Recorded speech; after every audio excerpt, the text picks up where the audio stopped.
live. We put the... I was sitting here trying to find a soundtrack for today. It's like we did Gen 5 last time, and we've done Gen 4 sort of recently, so I think the next fun one is, what's it called? Gen 8, because I honestly can't remember Gens 6 and 7 all that well. Also Gen 9. But I do remember the gym leader theme being an absolute bop, so... here we are! Can get rid of the leaves there for a bit. It's gonna make the rendering thing a lot easier.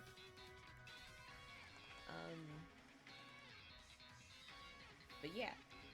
So, here we are, Stardew Valley as D&D's once again. I think it's looking really good so far. Hello Kira! Welcome! We're doing the D&D Stardews again, because I'm almost done with this one. I'm like, I might as well just try to, like, get it out, you know? Let's see if I can finish this for today, and then I'll have it ready for tomorrow. If not, it's fine. I have some stuff from the park that I was inking the other day. I was practicing inking the other day at the park. So if I don't finish this today, I'll just post, like, some of those doodles tomorrow. It's okay. Yeah.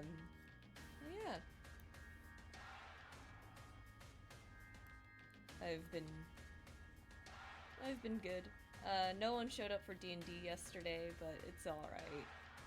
Sometimes it just be like that.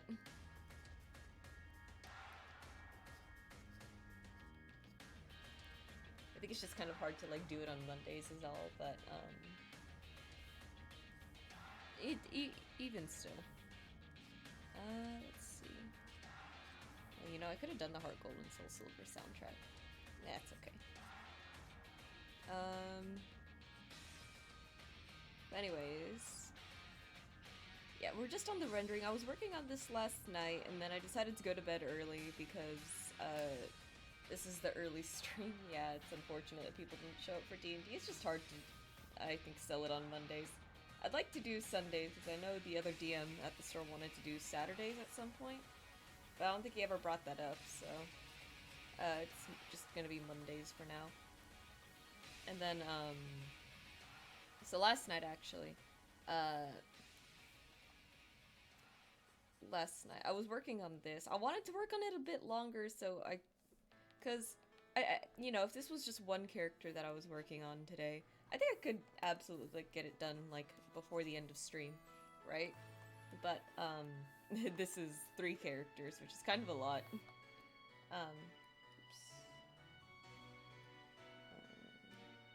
Okay. But, I figured I'd go to bed early because, you know, this is the earlier stream time for me. 11:30 in the morning. It's, like, late enough in the day, but I have been getting up late. It's been, like, cold, and it has been so hard to get out of bed. Like, on top of that, I haven't been sleeping straight lately. I don't know why. Like, I've been consistently waking up at, like, 5, 6 in the morning every single day. For no reason. I'm not sure what to do with all of that, but it's a little annoying. I always go back to sleep. But I think it has just led to me being just a little bit more tired than usual. On other news, too, I had, like, the silliest and most ridiculous dream last night. Oh my god, thank you for the bits, Starlight! Welcome! Yeah, it's a curse stream. We're doing art today. Yeah, oh my god, thank you so much! And for viewers, hello everyone! I didn't realize we had such a wonderful group of people in today. But anyways, last night actually, I took like 2 melatonin like before 11:30, but then like an hour passed and I was like, I'm gonna take 1 more melatonin. And I know there's like a whole like recommended thing like, oh, you shouldn't like take this much because then you'll get like night terrors or something.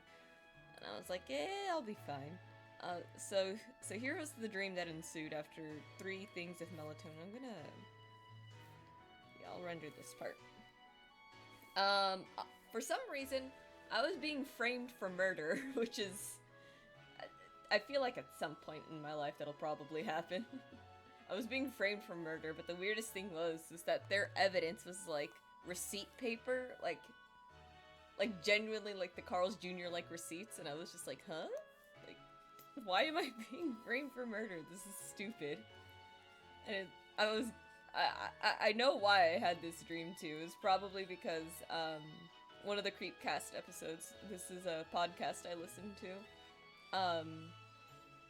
one of the recent episodes is them reading through an internet horror story called I Dared My Best Friend to Ruin My Life, and it was so funny. I mean, because that's kind of how the story goes. Like, this guy is just trying to, like, ruin this other person's life, so, like, in the dream it was like I was kind of in their shoes, but the whole time I was just like, this is so stupid. And then dream continued to get, like, weirder and weirder. I wish there was, like, a more cohesive way for me to tell this, because a lot did happen. I just can't remember it. One of the funniest things that happened in the dream was William Afton from FNAF got a redemption arc for some reason. I think I was there, like, confused about it too, because there was, like, a room or something, and you did something that somehow put all the animatronic spirits to rest, but it was William Afton who did it for some reason. And, he's just there. Like, it is done, it is behind me, they are resting now. Hello, Shunky. Yeah, I'm confused too about this.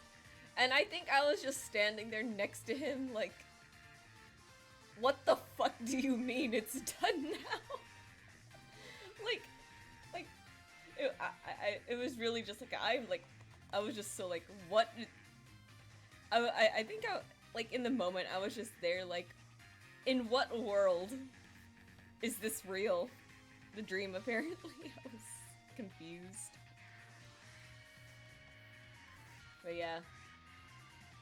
Melatonin, not even once. I mean, fair enough. Hello, welcome, everyone. But yeah, that's my dreams on, like, 3 doses of melatonin. That's honestly not that bad. I would hardly call it a night terror. It was just very, like, confusing. I was just, like, angry throughout the whole dream, which is, like, hilarious to me. Speaking of Creepcast, though, their latest episode on I'm blind and I don't know how many stairs my staircase has. I believe that's the title of the story. Phenomenal story. I wish melatonin gave me weird dreams. It just makes me vomit. Oh my god, I didn't even realize that could happen. Yeah. I love horror. If I've somehow never mentioned that on stream before, I really love, like, the horror genre. What non-dream shape? We can't remember our dreams that well. Nope, no matter what happens. Yeah, the only things I remember was being framed for murder and William Afton getting a redemption arc. I will keep that in mind. It's just, but anyways, what else? What else was I gonna say? Right, the new Creepcast episode. So I watched that last night. That might have contributed also a little bit to the dreams I had because, oh my god, that story was terrifying. So, like, jump scares are, like, one thing, but you're not really, like, scared by jump scares. You're just, like, startled by them, right? The scare the scares in that story actually did so much to make me uncomfortable. I've learned something about myself. I don't, like, when I get spooked by something, like, genuinely, like, spooked and, like, kind of, like, scared by it, I start to tear up. I remember there was one episode of Mandela Catalog that I was watching, and there was just this, it cuts to, like, a body outside the door, and when I realized what it was, like, my genuine like fear reaction from that was just like tearing up a little bit, like, oh my god, that is like awful in a sense. So the one for this one, um, the one for the story that they read, um, what was it? The narrator, they're like in their living room. They have like the heater on. I think they meant to say heater, but they were confused because the area around them was cold, right? Like the air still felt cold, but even though, and again, the narrator is blind, so it's not like they can see what's going on. But they're confused because it's like, I know I had the heater on. Why is it cold in here? Because also they could feel something like warm air blowing on their neck. So it's like the heater should have been on. And the whole scare in that episode is that they're blind and something is living in that house with them. And it was such a good like setup and like build up for tension. Like I just had to like pause the episode and be like you cannot do this to me. I'm alone in my room, kind of. I haven't. Jimmy was right there last night, but it was, God, it was scary. I love horror. It's so fun. Anyways, but yeah, that was a scary little thing that happened in the story, and it continued to get like very like not absurd but like horrifying. Another thing that I'm particularly scared of is the False Hydra homebrew for D&D. For those who don't know what it is, just imagine the dead hand from Zelda for a moment, and then like instead of like numerous hands, it's numerous heads, all with that same like empty eyes and elongated smile with massive like teeth, and like flat teeth too, like flat not incisors, whatever the like actual front teeth are called. No, yeah, incisors, and these are canines. I'm right. And then, yeah, I hate that thing so much, because sometimes if I sit there and I think about it, I'll, like, in my head, it's just like, this thing that sings its stupid blind song could be right in front of me right now, and I would never know that it's there. That's the thing that gets me. I don't know if I want to imagine that. You know what? Fair enough. I won't show it on stream either, because it is like a very like scary concept. The whole thing about the False Hydra is that it sings a song, I guess, and when it sings this song, you cannot perceive it. Like your brain will just block it out entirely. And what's especially terrifying about them is when they eat someone, because of course it eats people, you forget about them. Like they no longer exist. Like they are erased from history, and it's awful because the implications of it's such a good horror creature, right?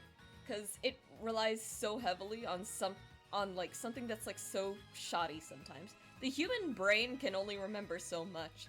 So sometimes it's just really interesting to sit there and think about like the False Hydra and be like, I know about this thing. I know about this thing, and I have people that I remember, but I will never remember the people that it's eaten because it's forced me to forget. It's like the inconsistency, the unreliability of human memory is such like a fun, it's such a fun like horror concept, I think. So I love that thing, but I'm also like if I sit there and I think about it enough for a day, I will be like terrified of it. I did want to use it for a D&D campaign when I ran Apex and Aberrations, which was just Apex Legends D&D AU, but as a campaign. I turned all the first of all, I turned all of the planets and arenas and everything into like cities. So Samathi was like a citadel, right? And I thought something that'd be really fun with Samathi is there is a False Hydra living under there. And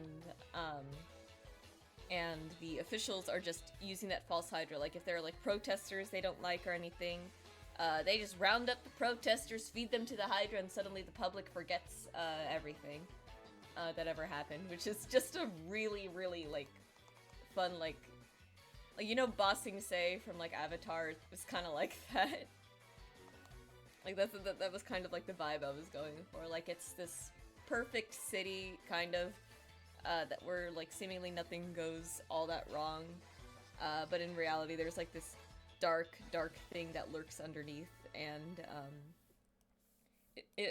it was just, like, a really, like, fun, like, concept to play with. One of the ways that I wanted to introduce it was two characters from the actual Apex Legends, Wraith and Mirage. The fun thing about creating D&D AUs for me is figuring out, like, okay, well, how am I going to take this, like, original concept from something else and, like, essentially fantasy it up. So, the way I went about it, Wraith in Apex Legends lore has amnesia, and she's trying to find her past, and I'm like, and there's, like, she can talk to multiple, like, versions of herself across different dimensions. So it's like, okay, well, how do I turn that into D&D? So the way that I had gone about it, hang on, outline's looking a little weird. It's fine. Like, how do I turn that into something, like, better suited for a D&D setting?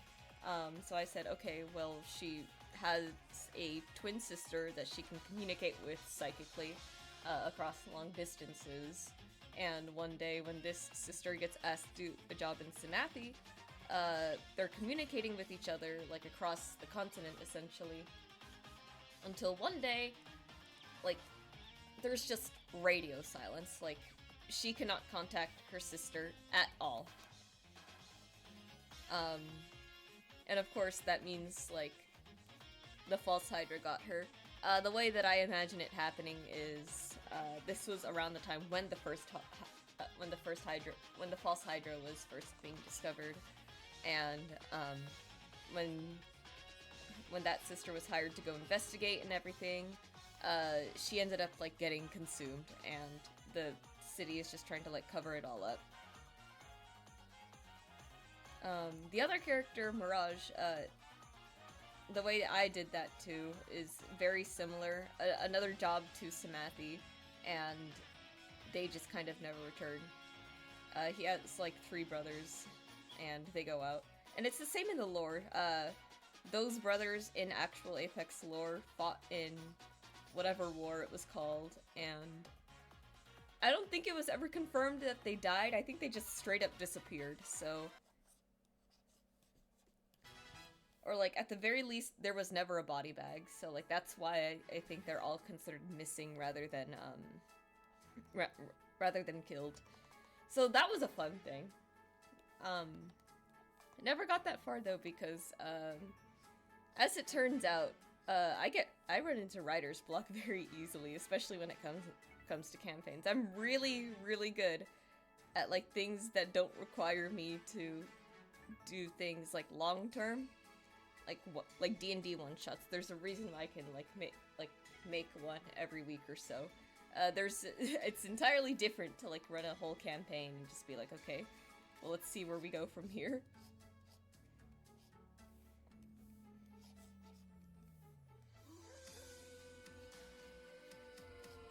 But yeah, very, very, very fun, silly thing. I love the false Hydra. I want to use that concept again, though, like the idea of, like, a city, like, silencing people with a monster that essentially removes people from history. I think that would be, like, a really, really, like, fun campaign thing, or maybe I'll use it for, like, the webcomic I'm supposed to be working on. It's gonna be one of the two. Like, again, just human memory is such a fun thing to, like, it makes for such good horror, and I love it. Anyways. Yeah. I think we're making good progress on this. I will be like stopping-ish to record to for TikTok because I am intending on doing that. I'm impressed that you were able to do an AU of Apex. That does sound like a lot of work to pull off. I mean, it was a little bit, but it's like one of the most fun that I've. It's like one of the more fun things that like I do. I think. Like I said, I love D&D, so it's like this stuff comes like very like naturally to me, to say the least. And like a lot. To be fair, Apex is also a game, so it's like it's really easy to translate like all of their like powers and abilities because it's a hero shooter, you know. It's really easy to translate that to like D&D, surprisingly, and more importantly, create like really interesting stories off of it. Like take for example what I'm doing now. I don't know if there would actually be a story here, because the interesting thing about Stardew is that like some of the characters go through a story and not an arc, if that makes sense. Like Emily, for example, you don't. What I love about Emily, and I was describing this to Johnny, is that Emily doesn't go through a character arc. She just has like a story that is shared. And what I think is interesting about that is that it, to me, it kind of feels like then that the character arc is, or the weight of the character arc lies on you, the player now. It's like, you are presented with this girl, this woman who's like kind of weird. She kind of operates like on her own like sort of rules and perspective and everything. And I think the cool thing about Emily is that like she's like so like quirky and everything that I think she's a character that you have to learn to love. And I think it's interesting when you pull off the idea of like the player going through a character arc instead. Do I think it's done exceptionally well? I think that's kind of subjective, just because you know, it's not like a lot of people. It's not like everyone loves Emily, right? So, did she necessarily do her job? Again, it's very subjective, but still, Emily just slowly involves you more and more in her life and in her dreams. Yeah, which I think is really cool for a character. As someone who's done like a lot of not necessarily character writing, but I've made like a lot of like OCs, for example, right? Just to like put it there. I am very familiar with like I'm very familiar with like character arcs and everything, and I think it's a really like cool thing to see when you know characters operate out of the way that you wouldn't normally expect them. Let me think. Another character that doesn't necessarily go through an arc, that would be Elliot, because like genuinely he's already. It's nice because it's like he's already at a point where he's sort of past character development, and all that's left to do is like this one thing. Another character that I think doesn't necessarily go through a lot of development. I don't know. I haven't seen all their cutscenes actually, but it's interesting when a character only really has like a story and not necessarily like an arc, which I think is cool. Will from Baldur's Gate, actually. I think he's someone who doesn't go through too much of an arc, and I think that that's not necessarily like strong for his character necessarily. I think that was more like Larian cutting a lot of content out of the game for him, and it was just like, you know, it's just really frustrating. But I think he is someone, at least in my experience with my playthrough, he didn't necessarily like go through any major changes. All it was the pact and rescuing his dad and trying to figure out how to save Baldur's Gate. Like, none of those really like changed his character a lot. It's really the pact, honestly. What I did like about Will, though, to to me, I love that he recognizes that like the whole like city official stuff just isn't for him. Uh, to me, he's very like just because of that, he's very not necessarily punk or rebellious because he's quite a lawful character, um, but he's very it's the best way I can put it. Punk and rebellious, but he's like very much not. I think he's just very like adventure-y and outdoorsy, which I think is like really, really fun. I think a lot of people kind of like forget that. But yeah. Wait, why did I move on to shading his eyes? I'm supposed to finish, but it's okay. I had a lot of fun choosing the coloring them in. I've wanted to use more of Abigail's like actual in-game color palette, like with her clothes and everything. But I gave her armor, and she wears like a jacket or vest or something. I don't know what it is. And it's like a very, very distinct, like kind of like dark turquoise-ish. And I just wasn't sure if that would look good as armor. And she's, to me, the other thing too, I think it was kind of important that like the rest of her palette was neutral, because her big draw is the purple hair. And purple in general, like us purple girlies, we make purple our entire personality, so of course I didn't want to like detract from that. So I think the neutral, like sort of like silvery blue of the armor is good enough. I don't know, I'm talking about character design and color theory, and I have, like, no idea what I'm talking about. I have, like, a very, very vague idea of what I'm talking about, I should say. I should try to give myself more credit where credit is due. I am, like, very, like, into this stuff. Haley and Elia, I felt like I could use more of like their actual in-game designs better, just because like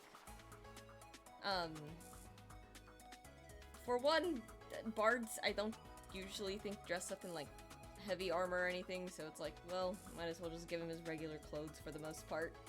And then the same goes with Haley, who in my head canon personally is a sorcerer, but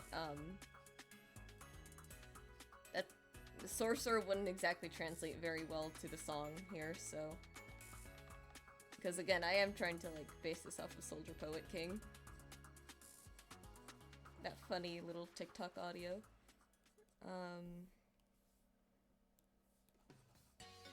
But yeah, that's how that goes, like, I will say, I did enjoy adding, like, the sort of, like, golden yellow here. Against the green, because one, gold and green is such a wonderful color combo, and then I think like it not that all of these colors are like very like autumnal palettes, because you wouldn't necessarily put green in there all the time, but this particular shade of green coupled with everything else I think just helps balance like the rest of the look. I think having the standard armor color is a good idea, highlights the hair even more. Exactly, yeah, because again, purple is kind of Abigail's entire personality, not to, like, reduce her down to that, but you know what I mean. Her hair's purple, she loves amethyst. What else am I supposed to do here? Except make her purple.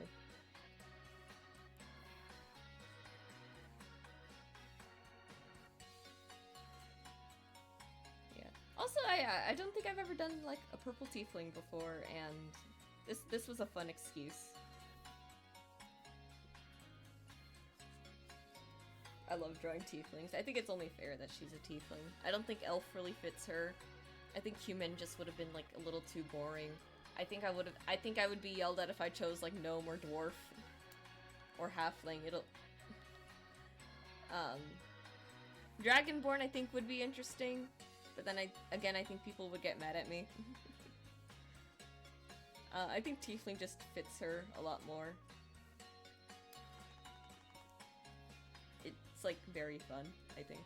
I wanted to give her like actual like lipstick too. That was the other thing, because I keep seeing people say that like she's goth. She's not goth.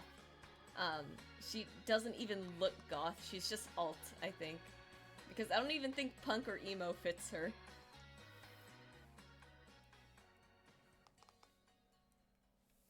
But yeah, I just, like, if you really... Let me see if I can find it. There was a really good, like, Abigail portrait mod, I think, or something that actually made her look, like, way more like an actual goth girl. Let me see if I can find it. Because, in-game she just doesn't look like it, so I tried to give her, like, the purple lipstick to just kind of, like, get that sort of, like, vibe more. Well, this is a good one, but this isn't what I saw. I'm getting distracted again. Don't you guys just love when I'm like, oh, I need to finish this before the end of stream, and then I stop what I'm doing and I'm doing something else again. Because there was a really good one that was like, that would have been Goth Abigail.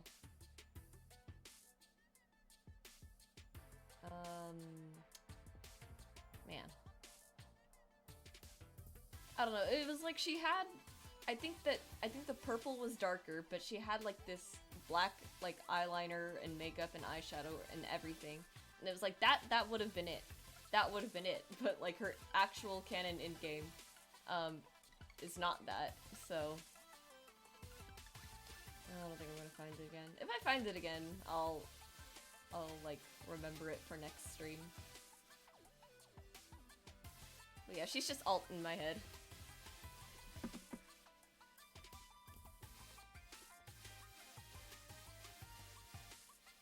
Let's color the crown or neck, or render the crown.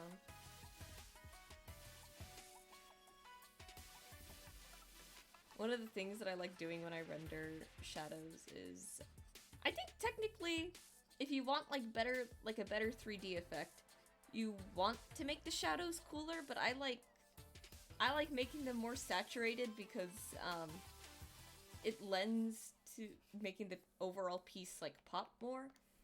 I've been watching like a lot of art stuff on YouTube lately, be it like art drama or art tips and everything. I love all the advice that I find online. I think it's very like fun to collect them because, you know, I still don't know how to do a lot of things, but I think a big thing for me that I do that a lot of painters probably don't do is I just love to saturate the shadows again. I will always preach, like, you need your shadows, you should have your shadows, like, be super dark, so that way your highlights, like, are that much stronger. Because, you know, you're gonna have to emphasize one thing, and if it's for me, if it's between shadows and highlights, I want my shadows to be a lot darker so I can do less highlights, personally. I'm lazy, I'm gonna take shortcuts, and this is my shortcut, apparently.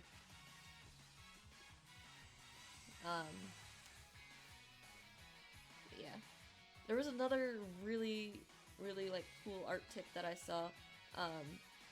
It was for, like, comics and animation and everything, but it was, like, keeping things really simple. And, yeah, I already kind of do that. Like, I recognize that my style is kind of, like, kept to a way that it is for ease of, like, you know, doing comics and everything. But it is interesting to think, like, there are, like, a lot of, like, styles out there that just aren't, like, friendly for repetition. Because when it comes to stuff like this, you have to draw the same goddamn thing, like, over and over and over and over and over again. So you need to, like, you genuinely really need to, like, understand, like, what your subject looks like. I think for me, just keeping my art style the way that it is, very simple, very, like, I don't care that it's same face syndrome, it just means for me, like, I have, like, a number of different shapes to choose from, like a relatively limited number of shapes to choose from, and I'm going to use those shapes, so that way I don't sit there and overcomplicate things in my head. It's, like, really helpful for, like, everything that I do. I'm not planning to draw ever, mood. But these tips and tricks are good to know regardless. Yeah, they are! There was another one, there was this guy, I forget if it was the same, like, YouTuber or anything, but he was giving tips on, like, line weight. And I'm like, thank you! thank you, because I need like I'm one, I love line art. Like I will always love line art forever. But two, that meme of like when your sketch looks better than your line art, you're just inking wrong. Like like I'm sorry, but skill issue, skill issue. If you're not inking with like depth or anything, like come on.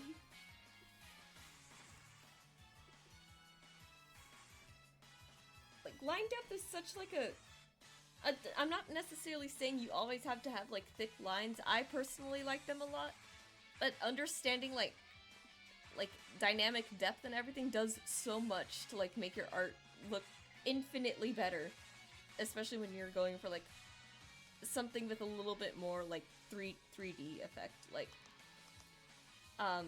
this spot for example. You wouldn't want this line to I'm gonna erase it a little bit, just a bit. You wouldn't want this line to like taper out like that. You wouldn't want it to end, because now it just looks like it ends there and doesn't continue into the hair like that. Like this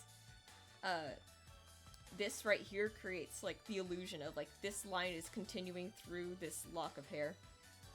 And that's like such an important thing to like understand in my opinion. Because a lot of my old art actually, I didn't do that before. I should show you guys that. But yeah, no, a lot of my old art really didn't follow that rule. Because like even though I was trying to do like the whole dynamic thing, I think I just didn't understand at the time. Like this is what you need to do to make the line art look, you know, like actually like decent. God, my old art is like so like what was I doing? I talked a little bit on Saturday in my art share about texture in rendering and everything. I'll use flat colors because it's just easier, it's just faster. But I absolutely paint my rendering because I think it looks nicer. I'd like to do cell shading, but cell shading is like kind of hard in my head. I don't know why. Like there's a certain way to do cell shading and I cannot wrap my head around it. It does make sense. So yeah, it makes a lot of sense in my head. At the very least. But yeah, no. I'm gonna, let me try pulling up some old art.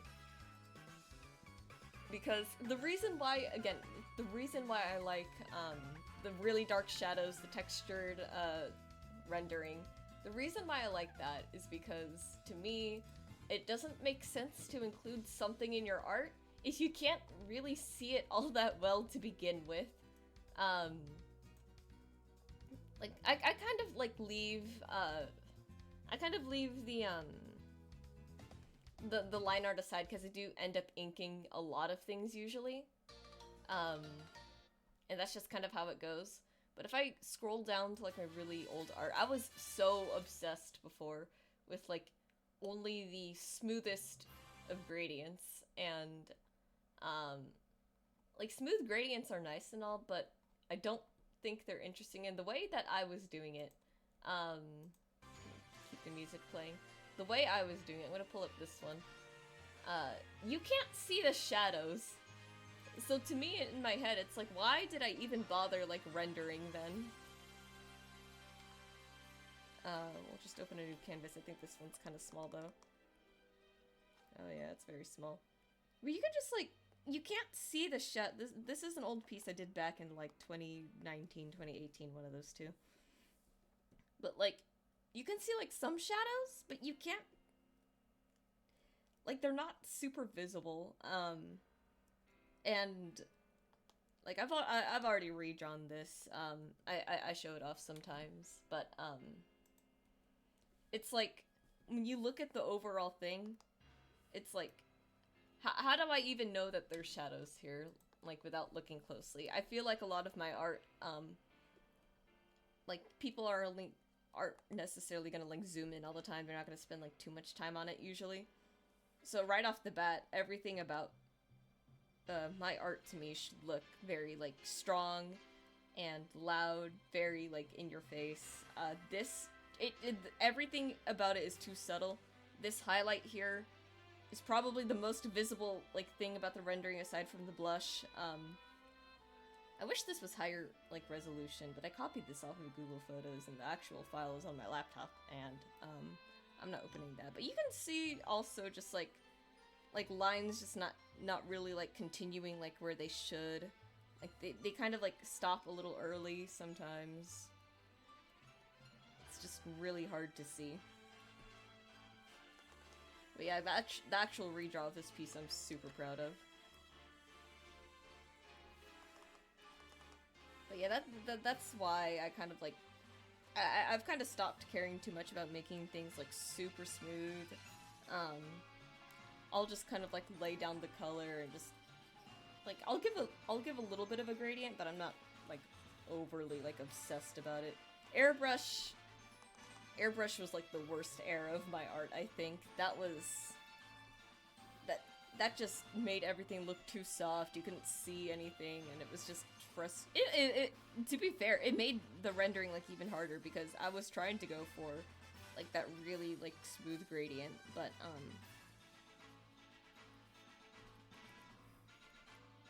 it just made it harder because it's the airbrush control on Medibang is not that good. I'm not gonna lie. Acrylic and watercolor are just the best brushes in this software. They're not really visible, agree, but hey, that shows improvement in recognizing what can be done better. Yeah, exactly. I like looking back on my old art because it's like I'll look back and I just sit there and I think, what was I thinking? I swear every time I open comms or update my comm page, I like look at them and I'm like, what was I thinking like selling this for money? And then I like remember like, oh yeah, that was just like what I considered good back then. I did have comms open like multiple times. Never sold anything until like 2022, end of 2022, something like that. Which was really cool. Baldur's Gate 3, and just the overall improvement in my art style just really was good for like commissions. But yeah, I will always preach visible shadows. If I can't see your shadows are not there, and I think you shouldn't have done them in the first place. Work smarter, not harder, and if you do want to work harder, also be smart about it. It's the same thing for like outlines. Sometimes I watch like sometimes I watch like the speed paints. They have like their sketch, but then the sketch is like so clean, and I'm like sitting there like, you might as well have just made that like your outlines. But then they paint over it, and I'm like, in my head, it's like maybe you just shouldn't have like. Part of me is like maybe you just. What it is that it's not necessarily that they did the outlines or the sketch. It's that it's so clean that it's like.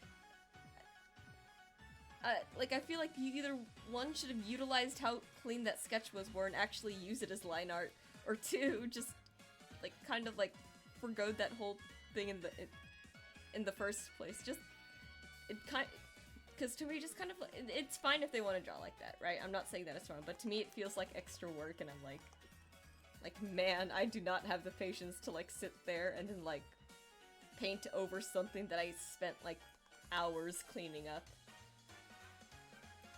Like, kudos to you, because I could not. Let's render the earring. There's a little speck of outline on there, I think. Oops.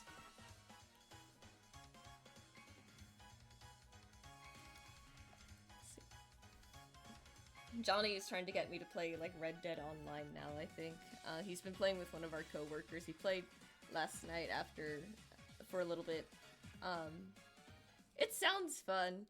I'm just not super into cowboys most of the time is the one thing. I personally like pirate stuff more. I should probably get Sea of Thieves at that point. I think that would be funny. So I was like asking him, I was like, Johnny, what would you do if I showed up to like Red Dead Night and my character looked like a pirate. And he was just like jokingly like yelling at me like and be like, "You're doing it wrong, Kyra." And I'm like, no, no. I do like pirate shenanigans. It's my speaking of pirate stuff, I probably have like the most ridiculous playlist on Spotify, or liked playlist on Spotify because it is all over the place. Like Johnny's playlists are usually like very like cohesive. You can tell like what he likes. If I picked 5 songs off of my liked playlist right now, all 5 of those songs are gonna be completely different genres. There's obviously gonna be EDM. There's gonna be some R&B. There's punk rock. Then there's fantasy tavern music, of all things, and then assorted like video game soundtracks. Like that is what my liked playlist is. Part of me, like, I love it personally. Like, there's nothing wrong with it. But it is funny to like take a look at all of it, and you're sitting there in the car listening to it, and it's like it's gone from like the most like emo of like songs to to suddenly I am a person living in a little fairy cottage. I listen to everything personified, and that is good. It means that you have an open mind. Yeah, it does. I will say though, on the way back home from McDonald's, I had to drive because my dad forgot his license, and I always have my license on me. And I was unfortunately for everyone in the car, let's put it that way. The mood was sea shanties, because of course I listened to those too. So I put my sea shanty playlist on, and my dad's sitting there next to me like, "Kyra, where do you find this stuff?" And I'm just like, "YouTube." And then he's there like, "Oh, I was wondering if there was like a radio for this, and maybe that's where you found it." And I'm like, I don't think they have sea shanty radios, but that would be fun. Maybe they do have sea shanty radios. All of that to say, I really, really want to like get a group of friends on a boat for a day, and we just all sing like sea shanties, maybe drink a little too. I think that would be... They should have that, yeah. I think it'd be great. I think it'd be great for like boat trips and everything, because again, it would be wonderful if I could grab a group of friends and we just sing sea shanties on a boat for like a whole day. And I have kind of done that before. One of the things in the summer that me and my cousins kind of do like on and off now is kayaking.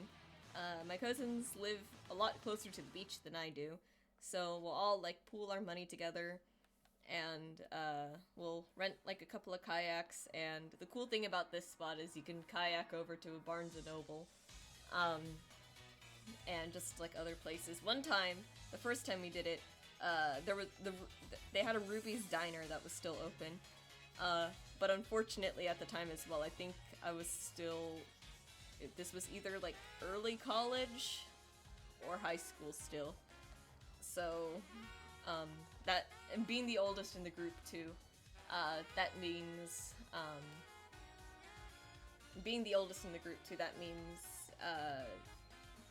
everyone else was like younger than me, so like if I was in high school, everyone else was either like just starting high school or they were still in middle school. So we had no money, and I felt bad because the Ruby's Diner was really excited to have us, but we could really only afford the appetizers. And then they closed down, which was upsetting. Radio Sea Shanty, that would be lit. The DJ is role-playing a pirate, and all the ads are for seafarers too. No, that's actually so perfect. I would love that. I would have that on maybe not all day. Like when I'm in the right mood. You gotta be in a certain mood for sea shanties, and for me that just happens to be like... I'll go in like phases. It'll be like a punk rock phase, it'll be the EDM phase, then it'll be the I really wish I lived in a fantasy world phase. And that's when I get all the tavern music and the sea shanties playing. We render this too, actually. But yeah, another time that we went kayaking, Can you say jellyfish are in season? I think you can say that. There were moon jellies in season. I'll try and like pull up pictures in a moment here. But yeah, you could. There was a spot by one of the docks, and there was just like a bunch of moon jellies just in the water, just vibing, and it was super cool because you were right there with them. It was so nice. I don't think they let you go swimming because there's still like actual boats that kind of go through, so I don't think the water was all that good for swimming. But the jellyfish were there. No sea turtles though, which was unfortunate. I'm gonna see if I can find it. I don't even remember what year this was. Moon jellies are so cool. I love jellyfish. Like, I love jellyfish to death, honestly. I love jellyfish, I love mushrooms, I love rocks. There's something wrong with me. No, this was the actual boat. Where is the... Johnny asked me last night, like, Kyra, do you actually like sea shanties, or do you just, like the vibe of sea shanties? I'm like, no, Johnny, I love sea shanties. Like, genuinely, there is, like, something in my brain, it just gets tickled when I hear sea shanties and tavern music. Where is this store? When was this trip? Oh, here it is. Okay, we're gonna start here. I'm gonna hope that you guys can see these, because it's super cool. Look at that! Look at those jellies. Like, you can't... This is probably the best picture, but this is actually... I love that their sting isn't, like, super harmful, too, but isn't that so cool? Isn't that so cool that you could just, like, take a boat and see jellyfish in the water? Like, isn't that incredible? I'm such a nerd. This is the most, like... I wish the turtle was here. I would have loved to see that. And I did touch the cap too. They're just really, really cool.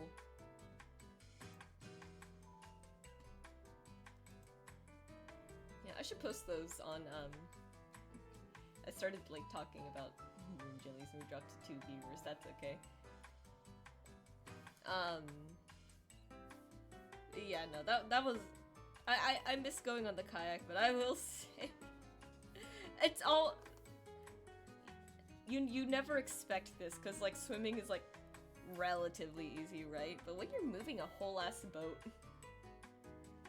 if like that makes you a nerd, then you and I are both proud nerds. No, it's not necessarily that liking moon jellies are nerds, it's more specifically the combination of, like, because on that same trip, me and Johnny and one of our cousins switched, so I was on the kayak with my cousin, and to get us in sync for rowing the boat, because that's something that you have to do on a kayak for 2 people, I was singing sea shanties on the way back, like, at the top of my lungs, like, whatever it was that I had memorized. It was, like, Bones in the Ocean from The Longest Johns,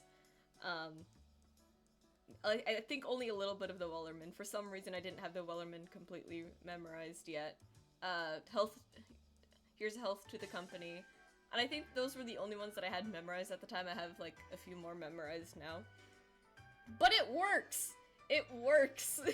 That's the funny part. There is a rhythm that you need when you row with a partner. And, the sea shanties worked. So me and my cousin were just like sitting there like, man, I can't believe that worked! And we got through the water like super fast that way. Another thing they don't tell you about rowboats too is just water is so unbelievably heavy. You don't think about it usually because swimming is like, again, like a really like, not necessarily like effortless task, but it's like, it's not like the water is like super heavy. But, like, when you're moving the boat, that water is so unbelievably heavy. My arms and entire body would hurt afterwards. And it's so funny, like, rowing with Johnny, too. Because the thing with him is that he gets distracted really easily. So he'll be like, Kyra, look at that! I'm like, Johnny, we need to keep going. They're waiting for us at the dock already. See, your sea shanty fades came in real handy. It really did. It was really funny. I want to do it again. But it is expensive, and I'm just like, ooh. Maybe another time.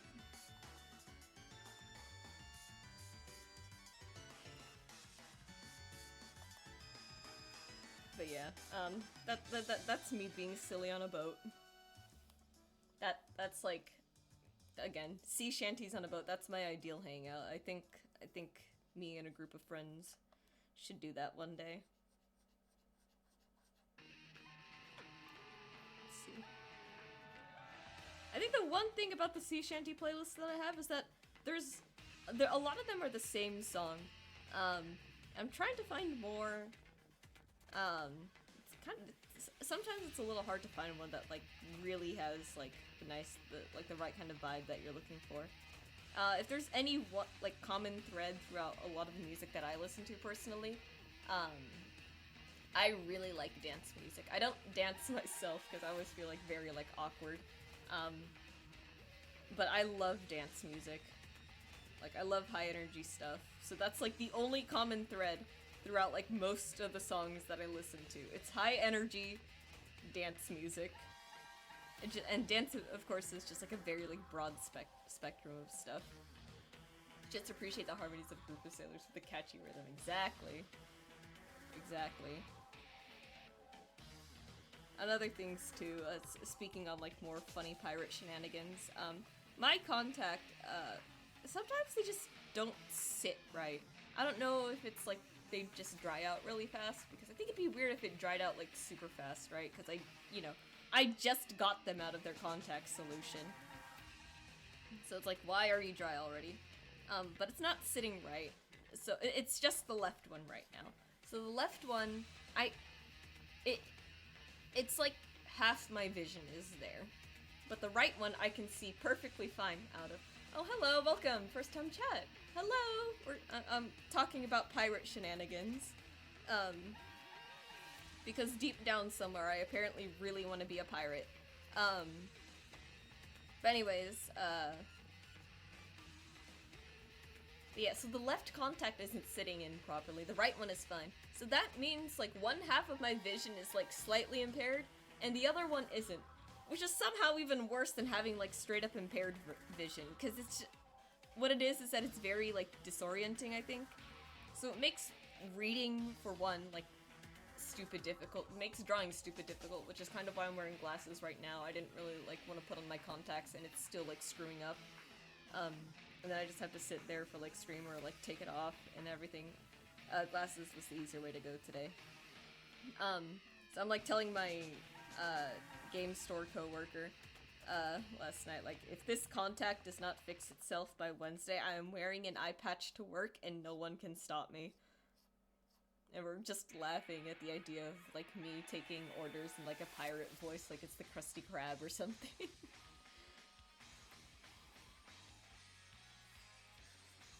But yeah, I hope it's settled by Wednesday, because if not, I will go to the store with an eye patch. Probably one of the medical ones, honestly, just so they don't get mad at me for like wearing something out of the costume. Or out of the uniform, I mean. Like, I don't want them to think that I'm wearing a costume and get mad at me, because it is genuinely like a dumb thing that's going on with my contacts right now. I hate it. I hate it so much.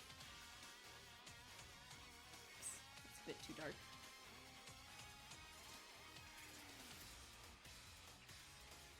Yeah, it is funny to think. It is funny to think about. Maybe one day I'll do that. I'll do a little voice too. Like, I'll ask the customer, like, you want me to take your order in a pirate voice? Because I can do that. What sucks about Carl's Jr. is that, like, you actually are not allowed to do, like, silly voices when taking the orders. I think maybe specifically for drive-thru. But I think one of our coworkers before kept trying to take orders in the drive-thru with, like, a southern accent. And it got really, like, ridiculous, because the guy kept asking, like, oh, where's your family from? Like, when did you move here? And, like, it's funny to do those things, but it's really, really hard to keep up the lies sometimes, especially when you don't have, like, a backstory prepared. And then eventually he got caught and they told him to stop, like, you can't be doing that. I'm like, no, but it's so funny. Corporate hates fun.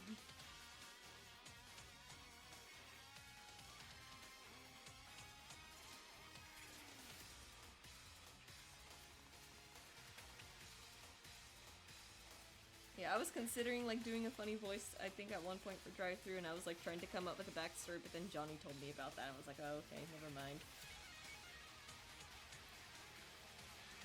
Is it time to construct a whole southern persona just for that?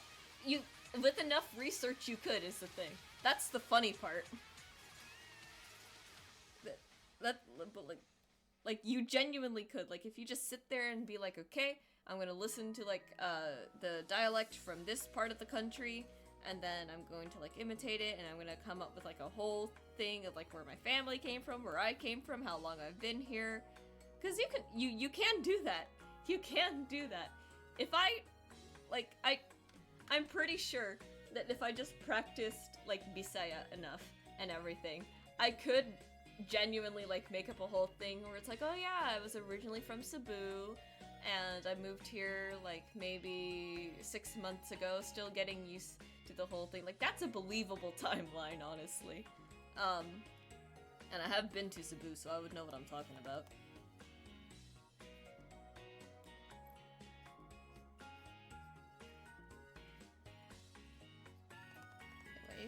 That's like the first layer of rendering done. It's time to get the rest! Yippee! I have so much to do. Let's start with Abigail's hair.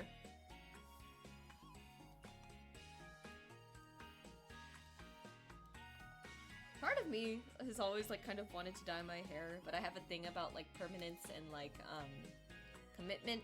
It's part of the reason why I don't think I'll ever get a tattoo. Cause I love the idea of like dyeing the inside of my hair, so like the outside would still be black, but like sort of like under it, like kind of right here, I would like this to be like red or purple, I think. I think that would be like a really fun thing to do. It's just I don't like committing to like I don't like committing to something like that for like that long. I think I would want change like right away, cause I like doing that. Again, part of the reason why I don't want to get a tattoo is just because it's like, I know it's gonna be like the one thing that I'm like hyper fixated on in the moment. And then as soon as that moment is over, I'm gonna be like, why did I get this? And because it's always like changing for me. It's like one day I want to look like this, and then another day I want to look like this.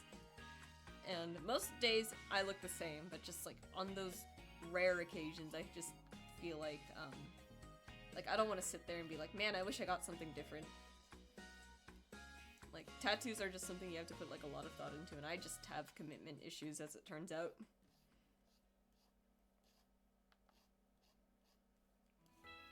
And it was so funny too, because my dad would be like, Kyra, you're not planning on getting a tattoo, right? I'm like, no, Dad, I'm really not. I just like drawing on myself with permanent marker and then letting it fade out eventually, because at least that way, I can still sort of change it. Like, down the line, I can remove it with, I think, what was the trick? What was the trick in Element in school? It's like you take the Elmer's glue and you put it like over like your skin, and then that takes off a layer of skin. So if you wanted to get rid of permanent marker just a little bit faster, that was something you could do. It's just like, it's a lot of glue. Glue's not cheap anymore. I can relate to that when it comes to tattoos. They're a commitment, not cheap, and they have to be something that is really well thought out. Exactly. I will say, however, the siren tattoos from Borderlands, if you ever found a way to make like actual like glowing tattoos, like just tattoos that just kind of like glow all the time, and yes, this does sound cancerous, I recognize that, I would get that. I would get it right away, like no questions asked. And I don't mean like UV reactive, I mean like I want them to just be like glowing whenever. Like, it'll be daytime, I want them to get like solar charged, and then at night they're glowing. Like, that's what I want.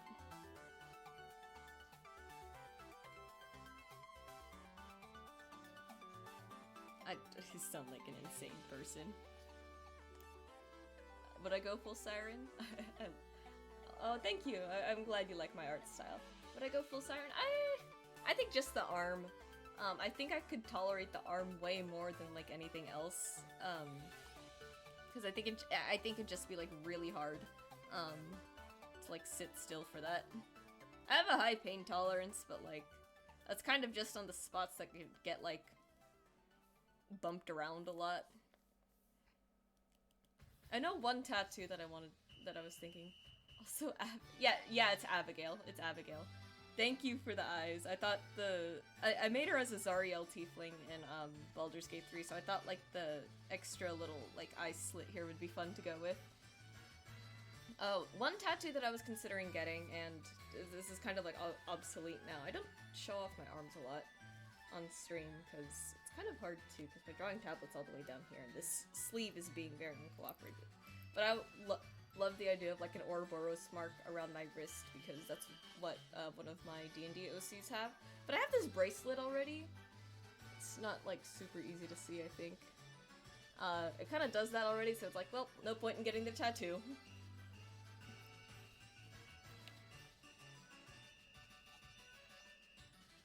Are there other things I would do? I think really, if I'm not a tattoo girly, then I'm most definitely a piercing girly. I want to get, like, more piercings for sure. I just haven't gone to Claire's yet is the one thing. And I think I've told the story about, like, my nose piercing just, like, on a whim. At one time. And I had to get it re-pierced, too, because Butters got a little silly and knocked the nose ring around. Yeah. I love my nose piercing, though. I should change out the stud. I haven't done that in a while. I need to talk about Hot Topics, like, jewelry for a moment. A lot of their stuff is nickel-free, which I appreciate a lot because, my skin is very sensitive, so it makes wearing, certain kinds of jewelry just really, really annoying. Their nose piercings, I think, are also, like, their nose studs are also, like, nickel-free. The thing is that the metal has to be of, like, some lower quality, which is fine, I get it, it's Hot Topic, right? But, like, for their piercings, every time I put them in, my skin gets stained green around the hole. So I don't like wearing them for a long time, but I don't want to keep changing it out because it's annoying changing out the nose studs sometimes, especially on, like, the thicker gauge stuff. Oh my god. Doing research on, like, wire gauges and everything for this was, like, so annoying, because it was like, why is the smaller number the bigger, like, gauge? And then it's like, why are there so many, like, different kinds of things? The ones that I got are, like, L-shaped, ones, because I don't like the big wire. I think it's uncomfortable, and I think it'd be, like, too annoying for me to put in. And, the big thing with that, is when I was, like, shopping for piercings, because there was, like, this set that I really, really liked at Hot Topic. They had this one set, it was, like, Bones or something. I forget what the exact name is, but basically it's the ones where, like, they have, like, the ball at the end of it, and I think you just have to push that through the hole. And I'm like, that sounds like the worst thing ever. No thank you. So it's like, except I think a lot of people don't really go for that, so it was also, like, the only one in stock, so I was just like, no. This set is so cute, though. I just ended up, like, getting the bigger size.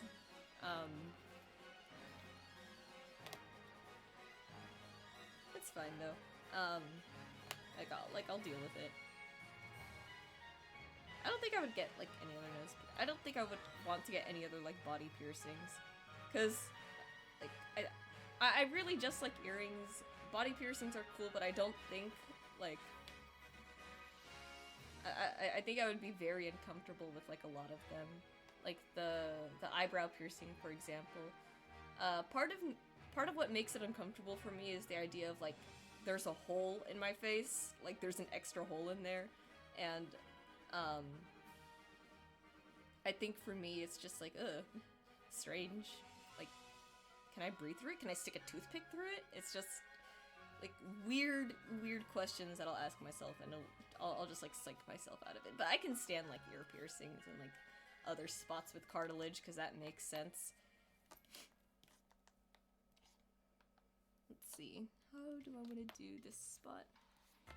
the way I'm trying to render now is kind of just only slightly different. I think I'm trying to like conform more to like shapes of like blocks and everything and make them like more defined. In the latest thing, in the latest art that I had posted today, you can see a little bit of that.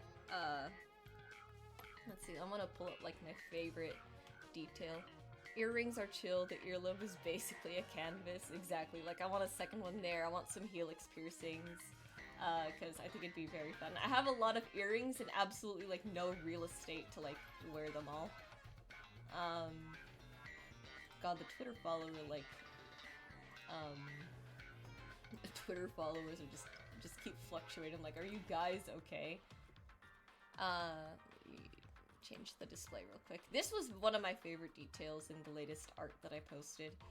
Because you could see the line technically ends here, but I like that I can continue it with just like the rendering. So like keeping the shading like dark here and then making the highlight just continue that lock of hair forward. I think it's really fun. I've been really liking doing that because I think it just adds like way more of a 3D effect to the whole thing. I need to talk about this hand too.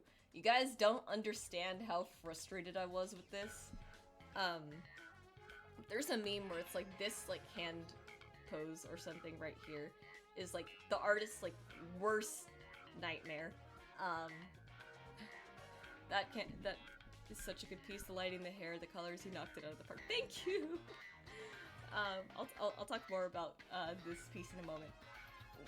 After I finish specifically with this hand up here. I was frustrated with this because this, I don't mind like this pose, like it's a meme where it's like this like specific hand pose is like oh, it's an artist's worst nightmare. This is not terrible. This is honestly not terrible, and I specifically say that because you get this curve from the thumb to sort of like help shape the bottom, and the rest of the fingers you just kind of gotta like mess around with the depth and everything. This, however, something like this is far worse. There's not a lot of like the bottom to work with for like for anything depth-wise, and everything is just so much worse. So I was doing this. I spent like 30 minutes with actual reference of a hand, working on this sketch, and then I got to the lines. I was looking at the hand, and I was like, I hate this still. So in the middle of inking, I erased the hand, tried again, without reference, and I got it. And I was just like, why do I even bother with Google sometimes? So I was just upset. Yeah, I liked the colors here too. I was gonna make the background yellow, and then I thought for a moment, I was like, I've kind of had like 2 yellow hued pieces in like a row already. I should probably do something else. We'll do pink because I don't do a lot of pink. And Johnny agrees too. Like the background is super nice and it fits the character a lot well. My condolences to all artists that had to draw hands in general. Yeah. Actually, I really love drawing hands. It was one of the biggest things that I practiced when I was in high school. Oh, thank you for the follow! I didn't even notice because the OBS stream chat doesn't give me like announcements or anything, unless it's like bits or a sub, and I'm like, you could tell me when someone follows me stream, and it's like, no, you gotta check the creator dashboard for that one. And I'm like, okay, fine, I'll have both of them open. No, when I was in high school, and that was kind of when like drawing like really took off for me, I think. Or that's usually where I like to pin my career, but reality, the start of my career was basically ever since I picked up a pencil. I've been autism hyperfixated on art for God knows how long, and there were just days where I'd like do like entire pages dedicated to drawing hands. I enjoyed it a lot.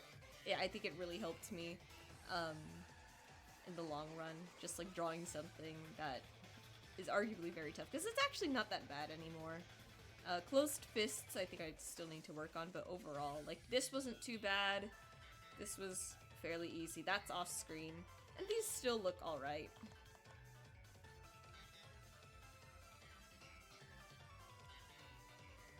But yeah, I had a lot of fun drawing hands back then.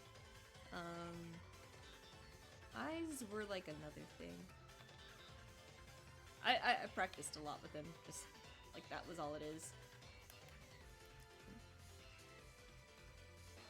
If there's anything that is annoying to draw though, let me think. Feet are annoying to draw, because most of the time you cover those up with shoes. You have bits laying around for some reason from the time I was more active on Twitch, I guess. Oh, thank you so much for the bits. I wish I knew what the currency, like, went to. Oh, I love the Rika emote. That's so cute. Oh, no, that's Jinx. the hair, like, kind of looks like Rika's hair from Pokemon. Oh, but thank you so much for the bits! That's wonderful!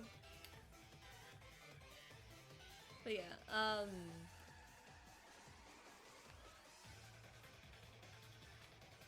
oh my god, I lost my train of thought. If there, yeah, feet. Feet are annoying to draw, because you usually cover them with shoes, so you're not usually concerned about, like, you know, drawing, like, toes, and then, like, worrying about the depth on those toes. But then, on the rare occasions that you do draw them, it's like, god frickin' damn it, and I don't want to look up feet pics now, because then someone's gonna walk into my room, and I'm gonna have to explain. It's like, I don't want to look up feet pics on Google. Thank you very much. I don't trust that. So the solution, just never draw it. Anytime you need to draw it, just don't. Cut them all off and just put like a peg leg or something. And we're bringing it back to pirates. I get so silly and stupid on stream, I swear to god. Good luck explaining that. No, literally, it's like, I don't think I can ever, like, describe, like, it's one thing to say, like, oh, like, okay, it's one thing for your parents to, like, walk into your room and, like, you have porn there, and it's like, oh, whatever, right, you're looking at porn. It's another thing when, like, you're sitting there, and you're not even, like, you're using the porn for, like, reference. It's like, I have to, like, look at this now, I have to study it, and now it's like, I don't feel comfortable with it. It's part of the reason why I actually don't draw a lot of, like, NSFW.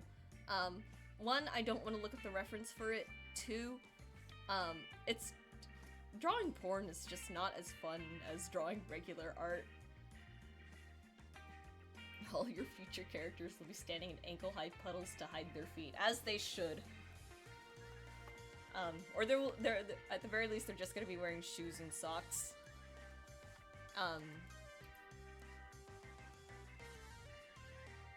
But yeah, no, I don't draw a lot of NSFW. Like, my accounts on Twitter and Blue Sky say I am 18 plus sometimes, but I should really change that to once in a blue moon. I just don't have as much fun. For one, the anatomy is, like, way more challenging, because the poses are just, like, what the hell. And two, I don't, like, I draw a lot in my room, but to me it's like, well, this is my regular content, so I'm just gonna work on my regular content more anyways. So, that was that. Like, I changed it and I was like, I don't want to, like, cater to, like, teenagers anymore. I should have, like, an adult audience, and then, like, I just still, like, never actually draw anything, like, adult-rated in the first place, so it's like, why do I even bother? I have an OC which is shoeless, and I avoid drawing their feet by hiding it or making them cartoonish, like, without fingers or toes. That's so real. That is actually, like, the biggest mood. Like, see, when you do, if you can draw hands, or, like, if artists are gonna, like, to make the jokes about, like, hiding hands, the joke here is, like, we're gonna hide the feet as much as possible. Let's see, just continue that bit there. You guys see what I mean by, like, just painting in the locks rather than, like, just continuing the outlines with paint. I think it's a really fun effect. I had someone tell me on Twitter, like, if I wanted to do this, then I should probably, like, go for thinner outlines, and I'm like, yeah, but what if I didn't? My entire art style is, like, I'm just gonna do what I think looks good, and I think that's what a lot of art should be.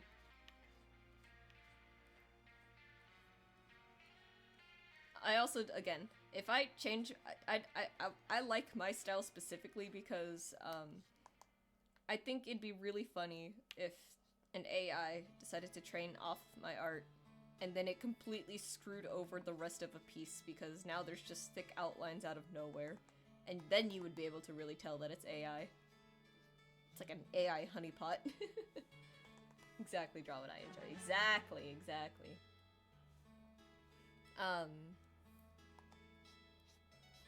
But yeah, we talked about it like a stream or two ago, but the idea of having an art style that would actually just naturally poison AI, because let's be fair, AI art wants to look a certain way, and that's fine and all, because that just means when it gets to me, when it inevitably gets to me, it's going to use this, and it's going to mess it up somewhere, and it's so perfect. It's just gonna keep outing itself as AI for using like my stuff, and I'm like, that's perfect.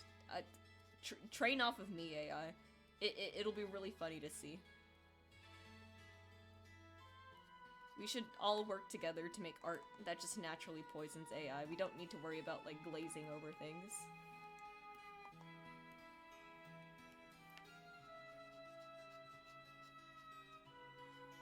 I'm also glad that the people at the store like want to support like real artists too. Like, I'm very glad. Sometimes I get like a little worried, but then it's like, oh, never mind. Game stores chill. Alright, and that's Abigail's hair done. I think that looks pretty good. But am I willing to do the armor right now? I think I'll save the armor for last just because it's like a huge area and I don't want too much spillover. I think most artists like render like different spots on different layers. Me, I just push them all together because it's like, I'm not going to be touching this again. You can't force me. How do I want to do this? Probably like this. Oh yeah, and I got Medibang Premium too, so I actually have access to like their entire cloud brush library. On whether or not I actually plan on using it though is debatable because I feel like a lot of these I just wouldn't really use. I'm not too big on stamps most of the time, unless it's like for like very like generic background patterns. I already know how to paint this. Like 5 years ago this would have been so helpful. And they have like nice stuff on here, but you know, I think I have the brushes that I need already, so I'm not too like worried about using them. Oops. That's not how you close the thing. Yeah. But it is interesting to see like that kind of brush library, because you always see like those webcomics with like the really like lacy and complex outfits, and you have to sit there like wondering like, how did they how did they have time to draw all of them? It's like, oh, it's stamps and like other tools and other assets. Isn't it like cannibalizing itself already? I hate AI art too. Yeah, all of us here hate AI art. It like cool technology, bro, but like AI art should be gatekept. I think it should really only be for artists, and that artist AI should really only be like taking their work. It arguably shouldn't even exist in the first place, but since it's here, that's my opinion on it. On whether or not it's cannibalizing itself recently, I don't know. I haven't seen like too much like recent stuff. I've been watching a channel as of late. She covers like a lot of like AI TikTok art accounts that just like try to get away with it. One of my favorite ones as of late, someone was trying to like pass off their art as real. It's like, guys, don't worry about the signature looking all funky. It's just blurred in Filipino. The signature was barely like cohesive. Like it didn't even like look like actual letters. It like maybe you could argue that it was like characters for like a different language, but the thing is that because they said like, oh, it's in Filipino uses the English alphabet. Like we don't actually have like characters like in Chinese or Japanese. Like it is just straight up the alphabet.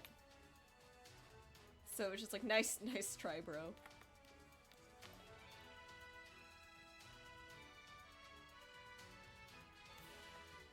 On whether or not it is cannibalizing itself, I don't know. The idea of AI just like kind of like doing that though is hilarious, and I fully support AI just kind of like self-imploding.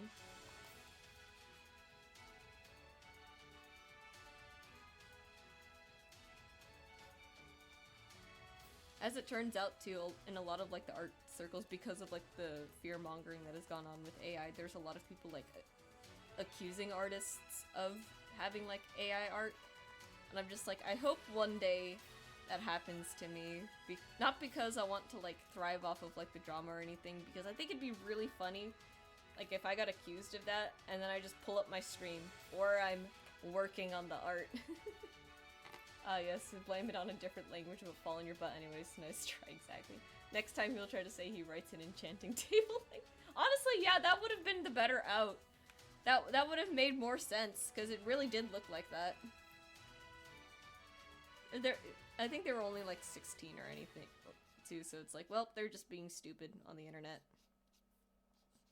Do they deserve to get bullied for it? Maybe just a little. Maybe just a little, just to like learn a lesson.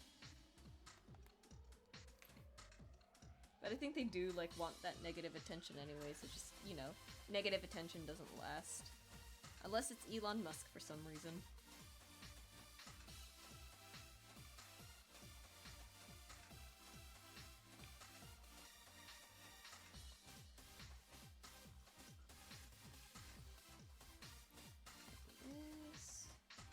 Sword. I want the sword to look like more grungy, so I think in post I will add some like scratch marks and other nicks to it, just to make it look more worn and used.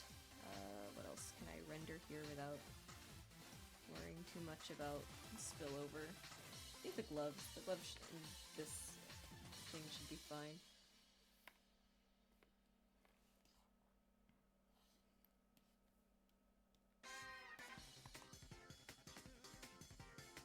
Followed by an apology that is written by ChatGPT. No, that's brutal.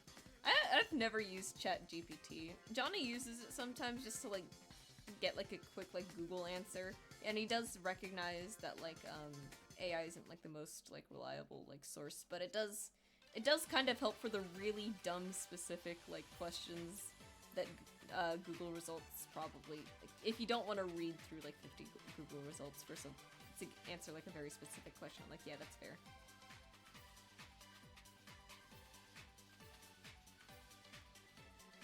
But I've personally never used ChatGPT. One day I think it'd be a funny like stream thing, like ChatGPT, tell me what to draw, and then I have to draw it.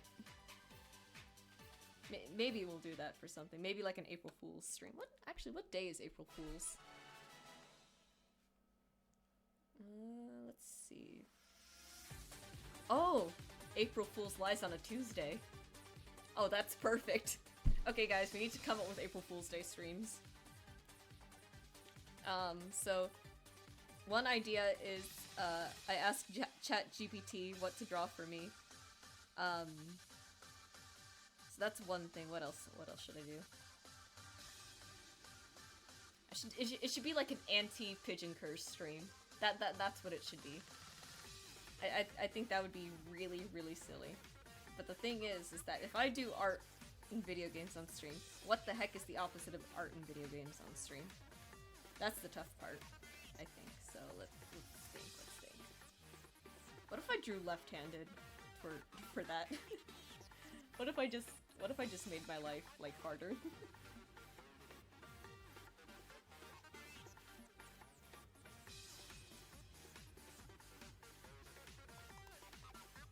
It's spilling over into the twine. Hang on. Let's see. Draw left-handed. I could draw with a mouse. That would be funny. Or we'll find some like really like bad games on Steam and we'll like play those for a bit. Tier list your favorite CEOs of the Carl's Jr. Actually, no, yeah, I like the tier list of the Carl's Jr. menu items. That one's actually a really good one. Oh man. You know, something that my manager told me is that a while ago, we used to have like a portobello mushroom burger, and I'm like, why don't we have that anymore? That sounds incredible. Probably because the company can't afford it anymore and they don't want, or they don't want to pay for it. But it's like, it's so upsetting, because for Halloween, we had a stupid, we had our burger promotion for the season. we called it the Ghost Burger. And basically it was just the famous star, but with ghost pepper cheese instead of regular cheese, and then ghost pepper sauce instead of the mayonnaise and special sauce. So still had the pickle, lettuce, tomato, and onion, which, by the way, the pickles and the pickles just sound terrible in there. So do the tomatoes, by the way. Like, it just wasn't cohesive at all. It just wasn't that good of a burger. And usually when I try the new burgers, I like to try it with the Angus patty, because, you know, let me, like, have it, like, best foot forward. It was not a good burger. You know what would have sold infinitely, like, better? You get a mushroom burger, or a burger with mushrooms on it, and you call it the zombie burger. That would have sold so hard. Like, that would have actually been perfect. And, like, our marketing team is in fucking shambles right now. They don't know what they're doing. But you know what? To Carl's Jr.'s credit, at least the Ghost Burger promotion was not nearly as bad as the Burgers and Ballers, where we literally have an item called the Blueberry Baller. Like, commonly shortened to the Blue Baller, which is just... I need to talk to the marketing team at this point. It's like, guys, can you please come up with something less terrible to say? Blue Baller is just a troll. It is! It is! We still have it! It's like, it's not a good name. I don't know. I shouldn't even be, like, advocating for Carl's Jr. They're a big corporate company that doesn't give a damn what they're doing at the moment. I'm just upset that I had to do this. Like, if you're gonna make me, like, shill your dumb, marketing scheme, can you at least give me, like, something that's not completely, like, dumb to say? Or at the very least, if you're gonna give me something that's really dumb to say, lean into it. Like, you were the goddamn company that had the sexy burger ads. Lean into getting blue balled at Carl's. The hair turned out so good. Oh, thank you. Thank you so much. I see who you are now. I was wondering. I was like, those letters look kind of familiar. Hello, Big Cheese. Welcome. Wonderful to recognize you from Twitter. Yeah, thank you for the hair. I do like having like more of that shape in the rendering.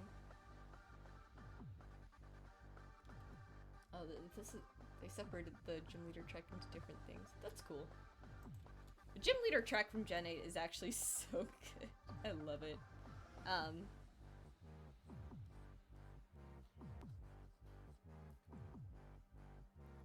But yeah, no, if Carl's Jr. is gonna be like stupid about things, at least like lean into it more. Like, come on, a big billboard that says "Buy our balls." That's gonna get people. That's gonna get people like turning heads. But the mushroom burgers sounded nice. They did sound nice. Wendy's has one now, and it's really good. And I'm just like, this could have been Carl's. This could have been fucking Carl's Jr. I could. Frustrating marketing team, and I'm only frustrated because, you know, I'm the one who has to like shill out. Like, hey, do you want to try this today? Do you want to try this? We don't have any like special promo burgers right now, though, so that's kind of nice.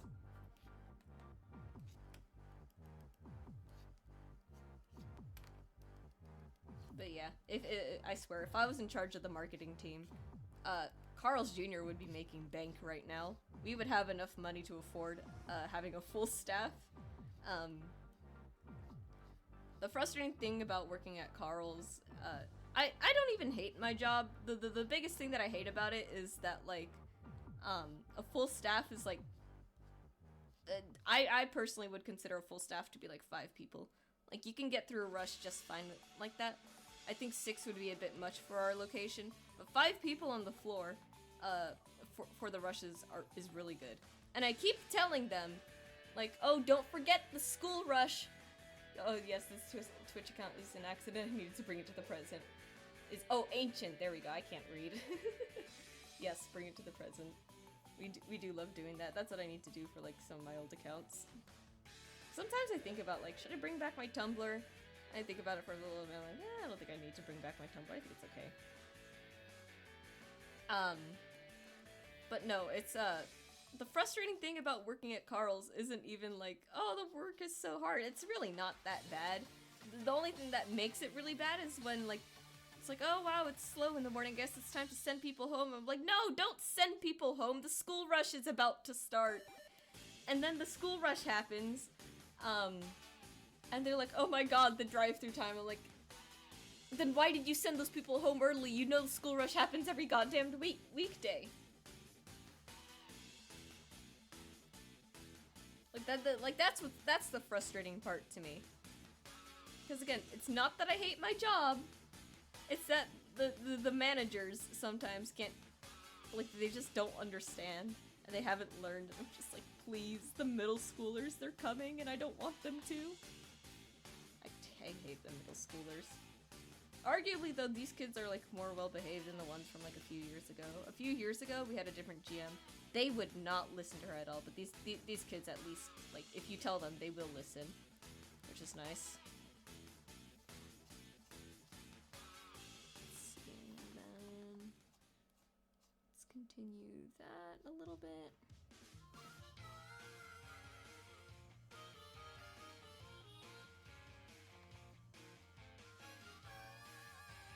There we go.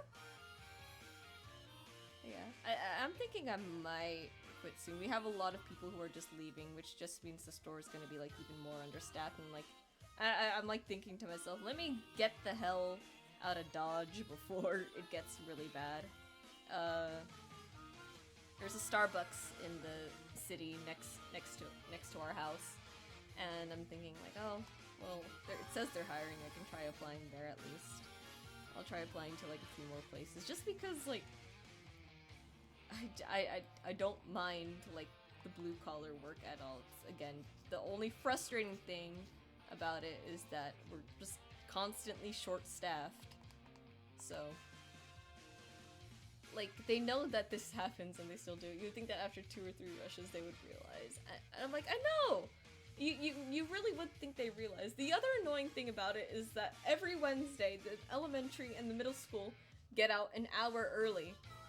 And they still send people home, and it's like, don't, like, stop sending people home. The rush is gonna happen earlier on Wednesdays, and then they're surprised. And part of me is like thankful though, because like usually around this time I usually get like sent on my lunch anyway, so I usually miss out on like a good portion of the rush. But then they're still complaining about like drive-through time, and I'm like, this is your fault. Like, don't send people if you know, like, this is gonna happen. Schedule people if you know that the school rush is gonna happen. Because the school rush is brutal, particularly in my city. They have, like, an entire street. It's like, okay, an entire street where it's like there's an elementary, a middle school, and the high school. Like, just all on one street, and they called it Scholar Way. So that's already, like, a huge thing. And then altogether, I think it's like 5 or 6 elementary schools in the city, because there's the one that I used to live next to, the new one that opened here, the one next to the middle school that I went to, the one next to the high school, and then I think like 1 or 2 more kind of in the area, and then there's 2 middle schools and then the 1 high school, so that's 8 schools in my city. So it's like, guys, we need to, like, think this through a little bit harder. I hate the engineers here who decided, like, 8 schools and stupid Scholar Way would be a good idea. I feel so bad for the people who live near the high school like that, because the traffic there has always been terrible.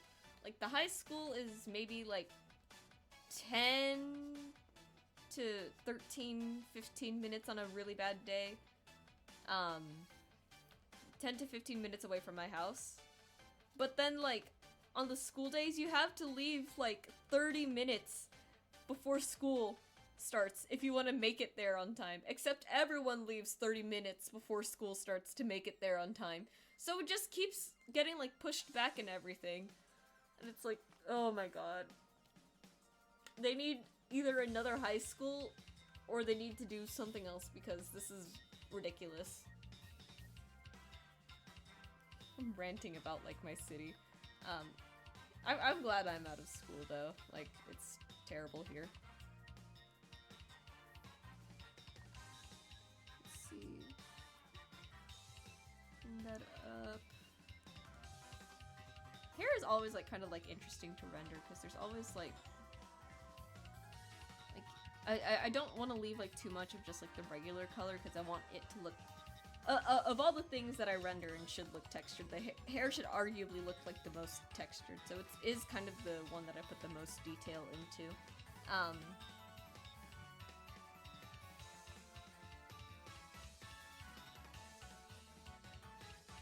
Let's see. No, I don't actually want that shape there. I want this shape right here. Think a little sometimes. There we go. I like to think that my style is a really nice blend of, like, digital and traditional. Like, the rendering is very, like, traditional art, but everything else is very, like, digital. And I think it makes it have, like, a really cool effect.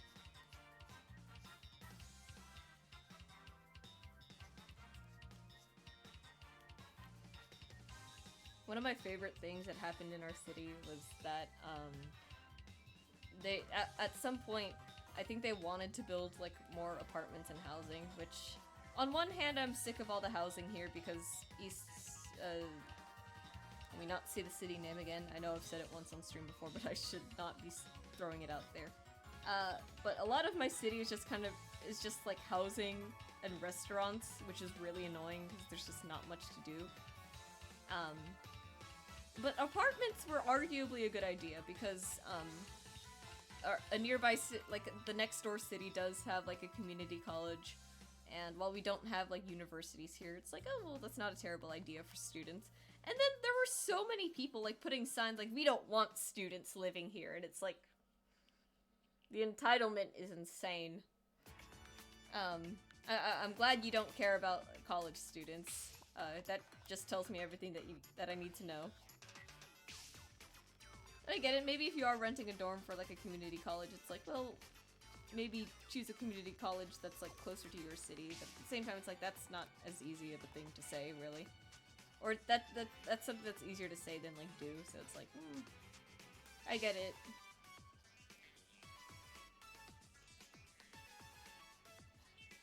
Oh. I'm trying to think, what even is the closest, like, university to my city? I want to say Cal Poly just because I went there and I didn't really feel like I needed to dorm. No, it's probably UC Riverside. It's probably that one. I'll let you guys, like, triangulate where my city is rather than just straight up say the name again. Speaking of Riverside, that is they do, like, a monthly art walk event there, and I'm like, I need to get in. I need to get in. Like, this is, like, if I'm gonna have a shot anywhere, it's gonna be here. And I hope I get it. Right now, I have a lot of things that I think I can put up for print. Actually, let me see if I can show off. I have to go. Good luck on your drawings. See ya. Oh yeah, you have a wonderful rest of the day, and thank you for dropping by. Let me grab something real quick to show you guys what's going on. So, I'm mostly planning on, like, selling prints, stickers, and maybe keychains. I'm not too sure about that. So I went to Staples not too long ago to get stuff printed. And see if I can get this on stream properly. Oh, the lamp glare. Oh, you're killing me. Okay, I'll take it out. So I got, like, a little portfolio to, like, hold all of this stuff in. But basically, I went out to, like, print stuff. So this is the Crystal Tiefling. I knew for a while that this was going to be, like, a print that I wanted to sell.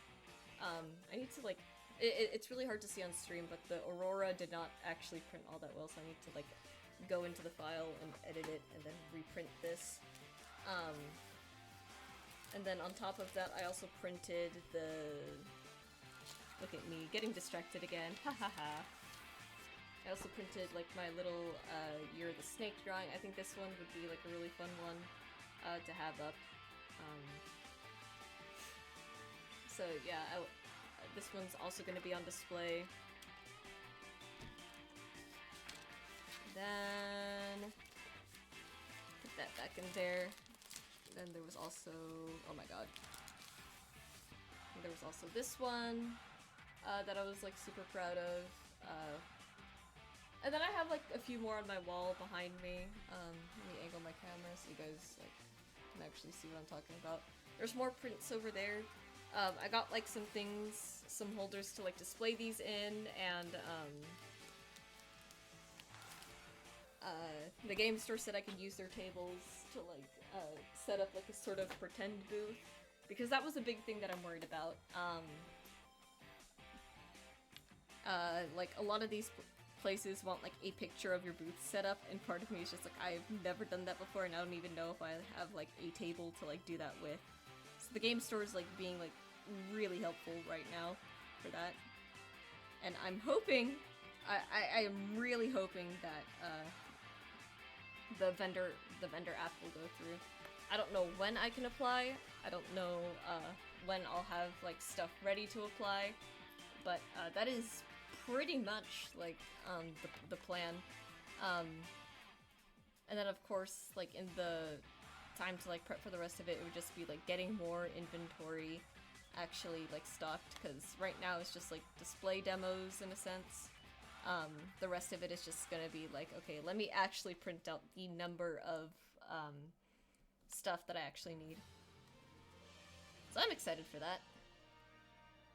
Let's see. Render this part of the dress. Oh, you know what? I think this... I feel like this should be like a little sparkly. I feel like that might be a little fun. We'll play with that idea when we get there. It's a bit dark. There is such a... For as much as I praise like really like dark shadows, there is such a thing as like too dark. I think if I make it more saturated though, yeah, it'll pop better. Oh yeah, Johnny said he should be able to play Stardew on Thursday this week, so we will be back with Expanded for that. I'm excited. I think it's hilarious that we were racing for like the whole like flower dance thing, and in the span of I think just a few days in Stardew, he went from like 4 to 6 like super fast, and I'm like, let's go. So the whole romancing Elliot thing will be happening very soon, presumably, which I think is hilarious. What part of the wild area does this play in? I swear it plays in the wild area. I used to play a lot of Sword and Shield. Not because it was a good game, but because it was funny. One of my favorite things to do was just raid hopping, because it was so easy to spot like which raid hosts were hosting like shiny raids, and I was just like, let's go, let me get in on that. Sword and Shield was also the generation where I decided I wanted to get into competitive Pokemon. One day I think I should have a Pokemon Showdown stream. I think that would be hilarious. It's just, I haven't caught up with like any like meta things yet, so I think I would just play like the old Dynamax format, because I actually really enjoy the Dynamax format. For as stupid of a, like in lore and aesthetically, for as stupid as it is to just make Pokemon like giant and enormous, it was a really like fun mechanic. I think it was like way better balanced than Mega Evolution from what I've heard. So, I personally enjoyed it a lot, especially with the funny, like, but like off-meta builds that I did, because my favorite one ability in Pokemon is Contrary, which is just the one where all the stat changes are reversed. And one of the best Pokemon, I think, for that is Lurantis. I love Lurantis. It's so funny. I had a shiny one, too. It was just... the entire meta, or the entire, like, part of my, competitive Pokemon hobby was just, let me make the dumbest build ever. And let me run away with it. One of my favorite online battles that ever happened was back in Sword and Shield. I love making reads in Pokemon because it's really fun to just be in there and just think, okay, like, what's this person gonna do? So this one time, I'm fighting someone on the ladder, and I notice right away they have a Trick Room team. But my setup, if you don't know what Lurantis... If you don't know Lurantis' stats and everything, you would never guess that it was a Trick Room Pokemon. And you would never guess that Meowstic was my Trick Room setup. So I'm looking at the opponent, I'm like, they want to set up Trick Room. So rather than set up Trick Room myself, I'm just gonna start setting up all the attack boosts right away. So I was right, they did set up Trick Room, and right off the bat, I just... Oh my god, I need to like... I need to talk out this build, because it's literally the funniest thing I think I've ever done. So this build and this lead relied on two things. Contrary, which was the first ability, that's Lurantis, and Meowstic's, I think male Meowstic's Prankster ability. If you don't know what Prankster is, it's that really funny one that makes it so status moves have priority, and this priority still applies in Trick Room. So that's what made Meowstic like a really, really good, like, have really, really good synergy with Lurantis in this. So essentially, because Meowstic, giving the boosts to Lurantis would always move first, Lurantis was basically guaranteed, under Trick Room, to attack with a boost already, and then get another boost after that attack.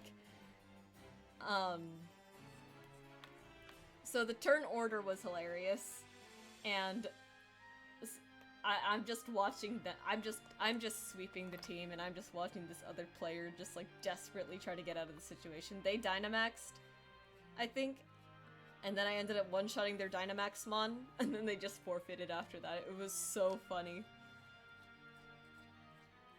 I love turn-based stuff like that. I think the fun like strats that you can do there are just like really, really like funny and rewarding at the end of the day. I played a little bit of the terrestrialization thing. It's just that I think terrestrialization is just a little bit more confusing for me, just because of like type changes and stuff, right? Because it took a little bit to understand what was going on with it. Basically, what it is that you get 3 stabs, and the new immunity of like the new type you terrestrialize into. So it was just kind. It's kind of a lot to keep track of, like way more than Dynamax, but it was still fun. I forget what. Let's see. I wonder if I can still pull up my teams on Showdown. I had a really, really weird one with Palafin, I think.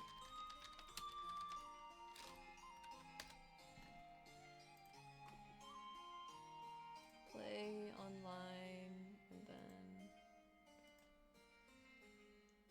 I'm pretty sure it's still Pigeon Cur.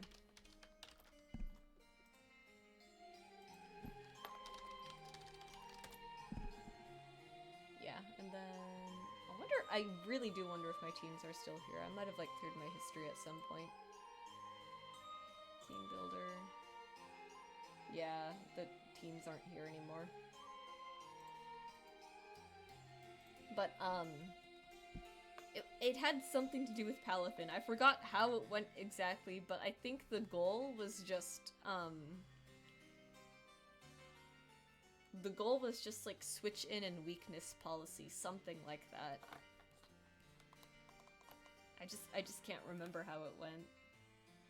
I wanted to use Lurantis again, but they ended up nerfing that one, and that's fair, because Lurantis with fighting type stab probably would have just dominated the whole game at some point. I'm like, okay, that's fair. They nerfed my baby, but it's okay. Because that yeah, would have really been busted. But it also just would have been really funny, so. Oh well. Forgot to render this when I was doing the gold on Haley. It's okay though. I wonder if people actually responded. On Twitter and Blue Sky, when I put the stream announcement up, I was really curious to see like what other people would think like the D&D versions of Stardew would be. I don't know if anyone's responded to that. I personally enjoy this kind of stuff like a lot, so I would have, if I saw that, I absolutely would have been like, okay, so this is what I think, this is everything in my head, but I don't know, I have my phone on Do Not Disturb, so I haven't been checking the notifications. Maybe that would be like a fun thing to look at real quick. I don't really expect people to do that, though. Commenting is, like, weird on social media. I think a lot of people just tend not to, because it's kind of hard to find something to say. I think it'd be fun to check real quick, though. Let's give it a little peek, just as soon as I clean up here.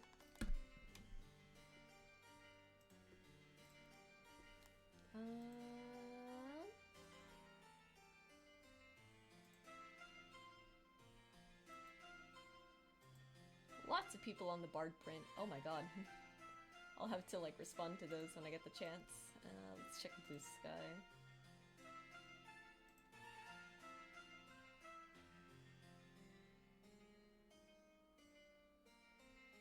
Oh, that's fun. Someone did respond, but I think they're kind of just saying like what I have. I'll respond to them after stream. Yeah, obviously not my warehouse. Yeah, I find commenting hard.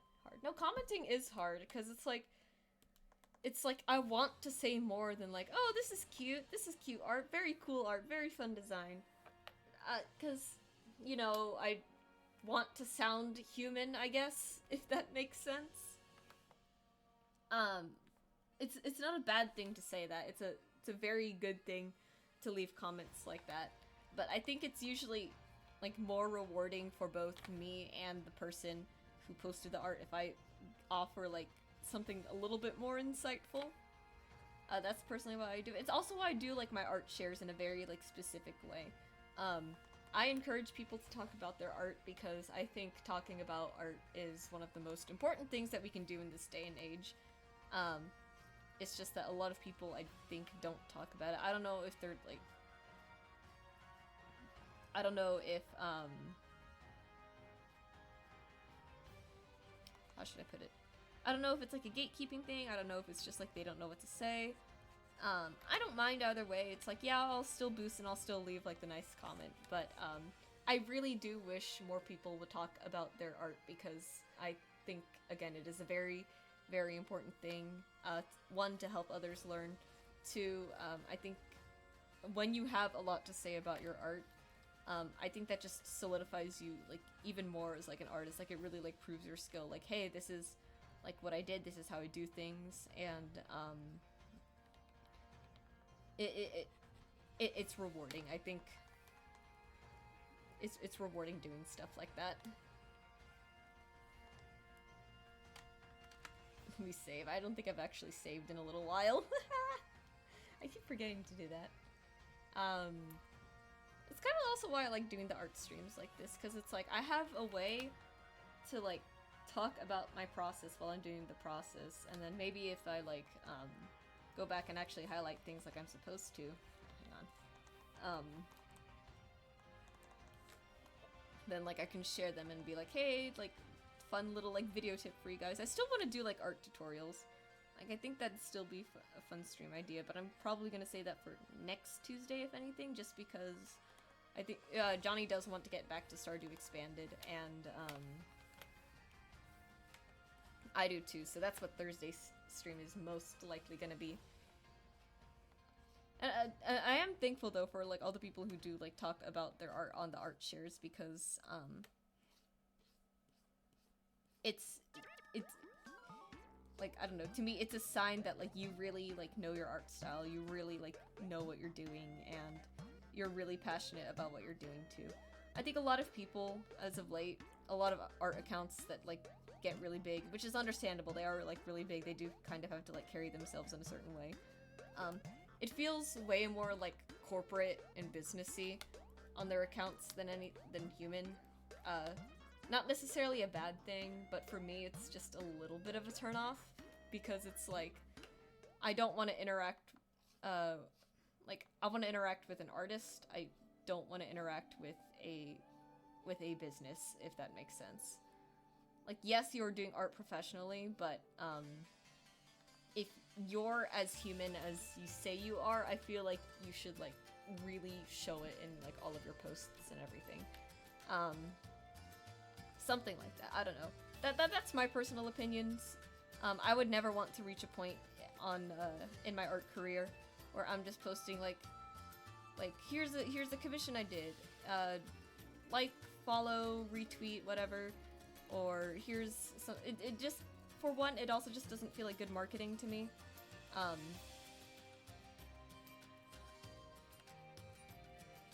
It's my personal preference. Like, I have a way that I want to conduct myself. I have a way that I think works for me and my audience, me and my community. And overall, I think it's just healthier to promote myself in a certain way. Obviously, like, if I'm familiar with the account and it's like, okay, well, I know there's not much to be said here. I won't waste too much time because it's like, okay, well, like there's this one artist who does his art shares kind of daily, kind of on and off, and I get tagged in them because I'm on their tag list, and I as much as I don't want to keep saying like, oh, thanks for the tag, thanks for the art share, it's like there is not much like to they don't say much about the art. It's just like nice stuff, and I'm like, okay, if we're gonna if you want it to be more like a business on your end, then I will do the same, and I'll just say like, thanks for the thing, here's my stuff. There's a lot of artists like that. Again, nothing against them. Again, it's just for me personally. I don't want to reach a point where like that's all my posts. Someone that used to be in Art Moot, actually, they had like something that they would copy paste like every single time they had an art they participated in an art share, and it was kind of insane because it's like surely you have something more to say about your art than that, because I can tell that I could tell that she was like very passionate about it, but she kind of didn't. And actually, Woody Does Beads had a great tweet about promoting yourself like that, actually, on art shares. Let me see if I can find it. I don't even remember. Yeah, here it is. Woody's Beads, like, wonderful resource for art. He has a lot of great advice. But he also does point out this issue. Quote, there's two issues with how a lot of you share your art when you participate in art shares, one being repetition and the other being others' perspective. Let's start with repetition. You may or may not know, but I did a lot of studying on X's algorithm a while back, and I found out a lot of things. One big thing is secretly being flagged for spam. Do you know how to kill your engagement? Get flagged for spam. Do you know how to get flagged for spam? Make posts or replies that are extremely similar to each other. And he's right. He's absolutely right. Everyone who just, like, I think constantly says, like, oh, thanks for the share, or, like, they have a thing that they copy-paste, like, every single time they do an art share, it does feel like spam. Like I said, it feels very, like, not inhuman, but just very, like, not human, to have something that you would, like, just say every single time you do it. And I think that's why a lot of things flop. So, I think it's the same thing goes for when, in my opinion, like when you're hosting your art shares. I don't want to have like a big copy paste, like art share, tag others, and just copy paste that over and over and over again. I put a lot of like work into like wording mine because it does matter. It really does matter, and it helps a lot more if you have something like new to say, something different to say. And Woody also points out like another outside perspective. It's like when outsiders view that you only post like that same like thing, and you say thanks for the share, or like again the same copy and paste over and over again. He says the same thing as me. You don't come off as human. You sound like a bot. Like, it's a social media site, and that is why whenever I do an art share, I try to put like a little like silly little spin on it, So that way it's like, I am human. I promise that I'm human. This isn't just me, like, like, throwing things out here. On Woody's art share, I was like, oh man, thanks for the share. These are my latest works. I've been gravitating towards yellow as of late, apparently Lamau. And you know what? Maybe I didn't get, like, a lot of things from him, but at least, you know, it comes off as, like, very, like, human. Like, it's a very, like, human thing to say, I think. My post became so formulaic, I was able to join raffles on autofill. Oh my god. Yeah. That's kind of crazy. But yeah, I mean, again, there's nothing wrong with, like having the same thing, because again, it is tough to find something to say. Not all of us can be, like, very, like, good with words. I'm terrible at words. I think at times, if I, like, rehearse and everything, I can be a good speaker. It's just most of the time, if you ask me to be a good speaker on a regular basis, like, say, promoting myself on, like, the 50 art shares I see in my feed, that gets tough, which is why I don't participate in them all that often. I only really want to participate in them if I have, like, either new art or something to say about my art. And again, this is also just me, like, encouraging people, like, on my shares, like, talk about your art, people, like, be human about it, be proud, like, tell, like, if your art isn't worth talking about, then, not to say that it doesn't have any value, but it's like, it's a little sad if you have, like, these beautiful pieces of art, and you have nothing to say about them. Like, that's sad, in my opinion. Like, it's just kind of, like, heartbreaking to me, because it's like, is this really just, like, did art really just become, like, work for you, and there's just, like, you don't have anything to say about the process, you don't have anything to say about, like, how you feel about it? Like, there's so many people out there who just don't talk about it, talk about their art, and I'm like, you should talk about it. Like, I want to hear it. It's just a little sad, but you know, I can't tell people how to act on social media, but I am also justified in saying, like, you come off a certain way when you have nothing to say except the same phrase over and over and over again.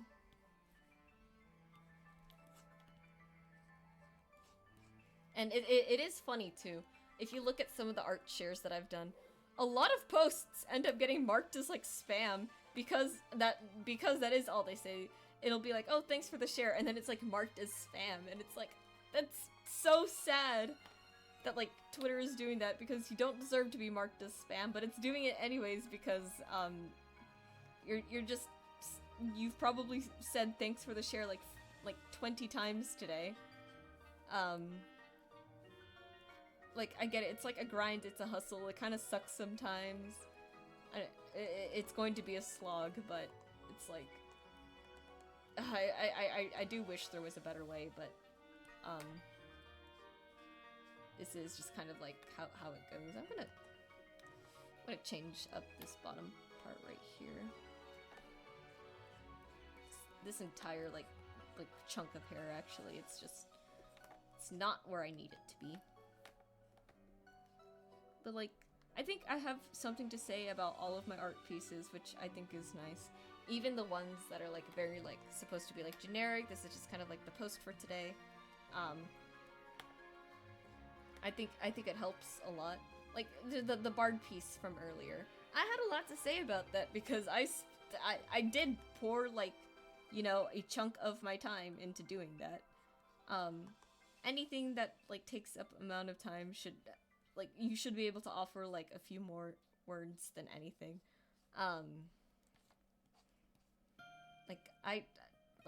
Even though it was arguably, like, just a very, like, generic piece, I don't intend on using this character all that much. This is kind of just for, like, art to sell. I still have something to say about it. I still have, like, my thoughts on, like, the process. I still have, like, the little details that I, think make the piece look, really good. And maybe it's not a lot as usual. Maybe I have like a lot more to say about something like this rather than that. But yeah, this is looking better. You know, it's still stuff worth talking about. Your art should be worth talking about, I think. Like, no matter what the skill level to. That's also why I like the art compliment streams. Because, it's one, just a great way to, like, uplift each other. And it's another wonderful thing to just, to be able to, like, offer, like, just a few more words to people that I think should, really need to hear it sometimes. I don't get compliments, or I don't get, like, really cool, like the compliments that I leave on other people's art, I usually don't get on my art, and that's fine. I'm never, like, asking or fishing for it. Like, I'll talk about it, but the expectation for people to respond, I just don't really, like, expect people to respond, because, you know, it's hard to talk sometimes. And, but I like that I can do it for other people, and I think a lot of the times other people need to hear something a little more than, like, oh, your art is cute, or you did a very nice design here. And I'm willing to be that person because, you know, it makes me happy when I hear it, and I think other people deserve to hear similar things about their work, because no matter what the skill level, no matter how much time it took, no matter anything, your art is worth talking about. Your art is always going to be worth talking about. Unless it's, like, the corporate art style, that's besides the point already.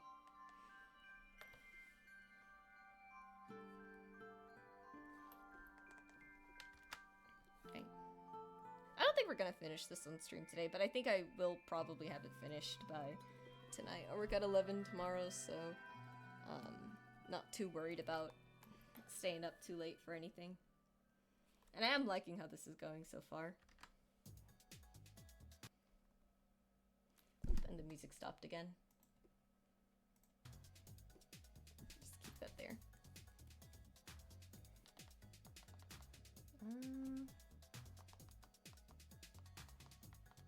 There we go.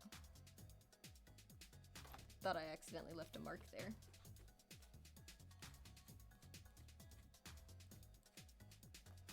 I'm trying to think of, like, what other, like, D&D classes the Stardew characters would be. I think I could see Harvey as, like, just a human cleric. Nothing too special, nothing too fancy. He gets the job done. I think human cleric, human life domain is very good choice for him.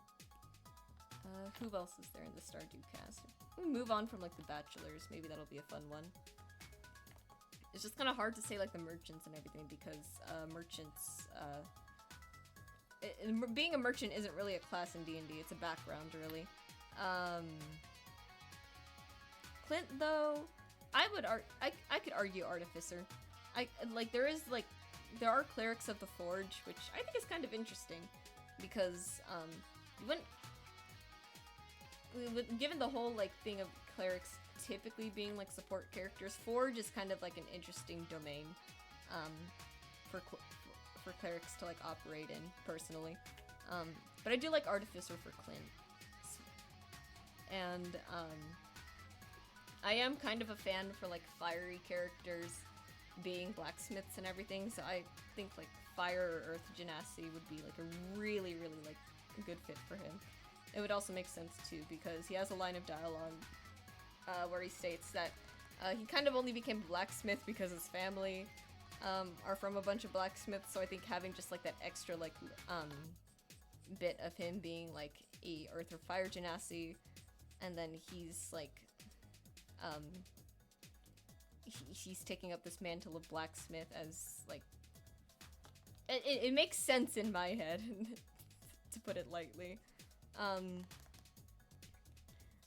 Or to put it more, like, concisely, most of the things in my life is just, well, it makes sense in my head, so I'm gonna say that it's like this. Let's see. Let's get the pages to,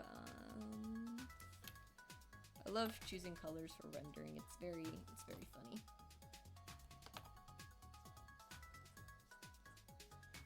we're gonna go out for dinner again today. We usually do on Tuesdays. My mom's been working like more weekends, but that usually means she's off at some point during the weekdays. And because Tuesday, both me and Johnny are usually guaranteed our days off, we usually go out.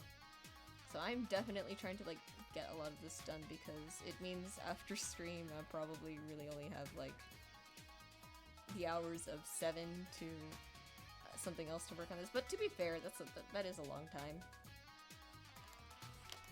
Let's get this stuff done here too. We're just blowing through this as fast as we can. Of course, I'm still trying to be like neat and everything about it, but still.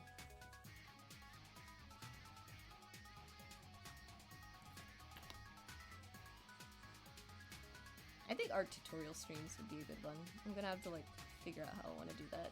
I really want to do one on inking because I'm just like really passionate about it at the moment. Yeah. I think this is looking really good so far.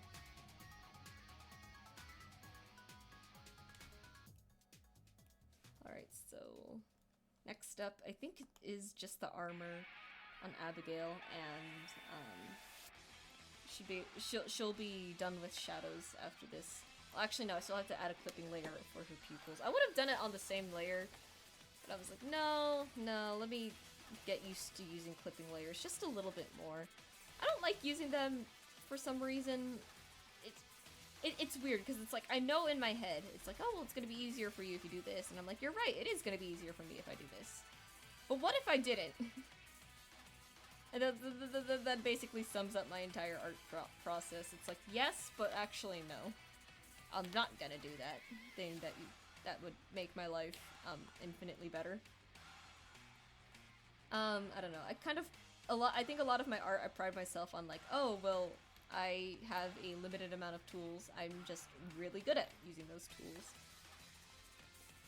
So for example, I know like a lot of like art software, they have like brushes for really like complicated things, like water highlights, for example.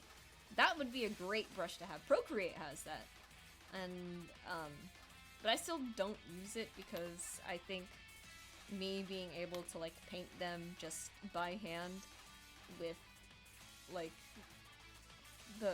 with just a handful of like brushes and tools, really. You don't need you can do water highlights with just a regular pen, blur, and smudge. It's really, really cool. And an eraser. Like, that's all you need to do water highlights. And I think I will do an on-stream tutorial for that. I'm thinking for, like, art tutorials, maybe I can make, like, a Google Drive folder and be like, here's everything so you guys don't lose it. There will be a link to said folder on my website or something. Something like that.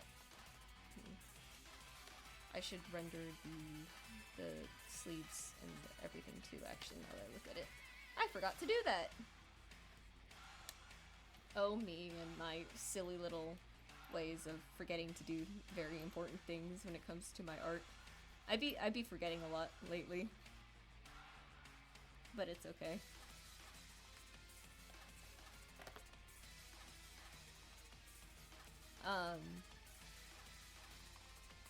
But yeah, I think I'd like to do like video tutorials and just have them saved on a Google Drive, but also part of me is like, what if I just made a playlist instead, actually? It's probably smarter. The playlist on YouTube, like, hey, here's some art tutorials from stream. I told Clive that I'm gonna clean my room first because he said he wants to use my computer to edit the videos, but my room's like a shambling mess right now. There's so much trash. I'm genuinely going to go to Carl's when I can and just steal the garbage bags to use for myself because it is bad up here. But yeah, for when he's making like the long form content for YouTube, he wants to use my computer. I'm like, that's fair. The only rules that I have for him is that he has to do it when I'm at work. Not when I'm here already, because if I'm here already, I probably want to be on my computer. So that was like one rule that I had, but other than that, I'm like fine. If all three of us are hanging out in here and he wants to work on a video, I'll probably like let him. It's just, I need to clean my room first. I've been sitting and procrastinating on that for like ages. I think I'm gonna do that tomorrow when I get home from work, because I'll be off like around 4. So yeah.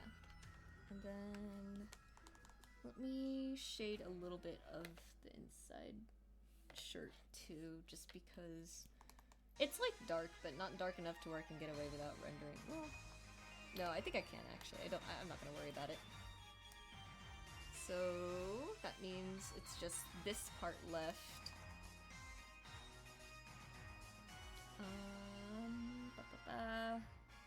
Move that up a little bit. When I say more saturated, sometimes I do mean too that I'll move this slider just to something a little bit more prime. Because you can see like the very like prime colors of like red, green, blue, red again, pink, a little bit of yellow. So I like to move it more towards those for shadows. I'd like to do a rendering tutorial, but I feel like my rendering isn't like super special. I think the way that I do it is very simple, very streamlined, of course. My art style, I think, is just very, like, comic friendly. And I think that's a good thing. I'd love to have, like, one of those, like, more intricate and pretty art styles. Like, something that I think is just, like, more appealing to a bigger group of people. But, again, I think, to me, having an art style that's just way more unique than anything is just so much more important. Let me see, I haven't like recorded for TikTok in a little bit. Let's see. I might mute just to like stitch videos together real quick. And again, it is like copyrighted music, so that's like the only reason why I'm like muting and everything. I think that should be good. Alright, just real quick, I'm gonna put these videos together, so I'm gonna mute.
Alright, and we're back. Need to like remember to do that. It's kind of hard during stream because it's like I'm so busy talking that I kind of forget that I need to record footage for the TikTok too, but it's okay. I was intending to do most of this off stream, but I didn't get as far as I wanted to last night. I thought it doesn't matter too much.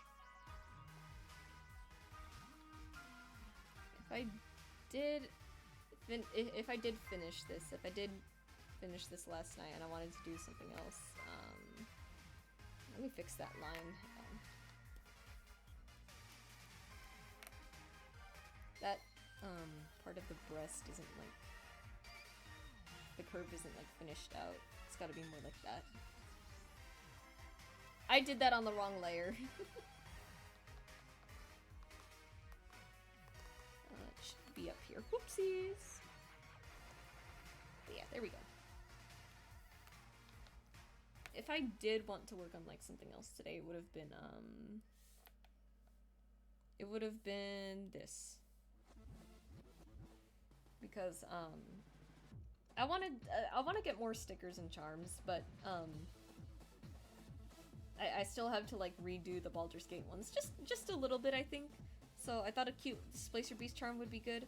I'm gonna mirror this image, so that way there's like another Displacer Beast here, and it's the copy instead of like the real one. I'm liking how it came out so far. I don't usually draw animals, so I was a little worried about getting the pose right, but I think I got it like mostly there. You know, that's kind of what matters. And I can just like make it so it's like super stylized too, so the anatomy doesn't have to be super correct. That's what I like about like really stylized stuff sometimes. It's like I love how like I love how silly you can get with it. That's the other thing about AI art, actually. AI art is so like it's so boring. It's like there's nothing interesting going on in AI art, in my opinion. It's very bland. It's very generic, and I think I hope it stays that way because it's one of like the easiest ways to like tell if something is AI, in my opinion. Like how unbelievably like boring does it look? Like, yes, is the composition like overall really good? Yes, but is the composition interesting? Not really. And when I say that, I mean like it all looks the same. It all uses like the same like over-rendered look and feel. It's like it's gonna do its best to make it look as cutesy and as like soulless as possible. It's I like that I can spot it that way. It's like, okay, this looks way too boring to be done by an actual person.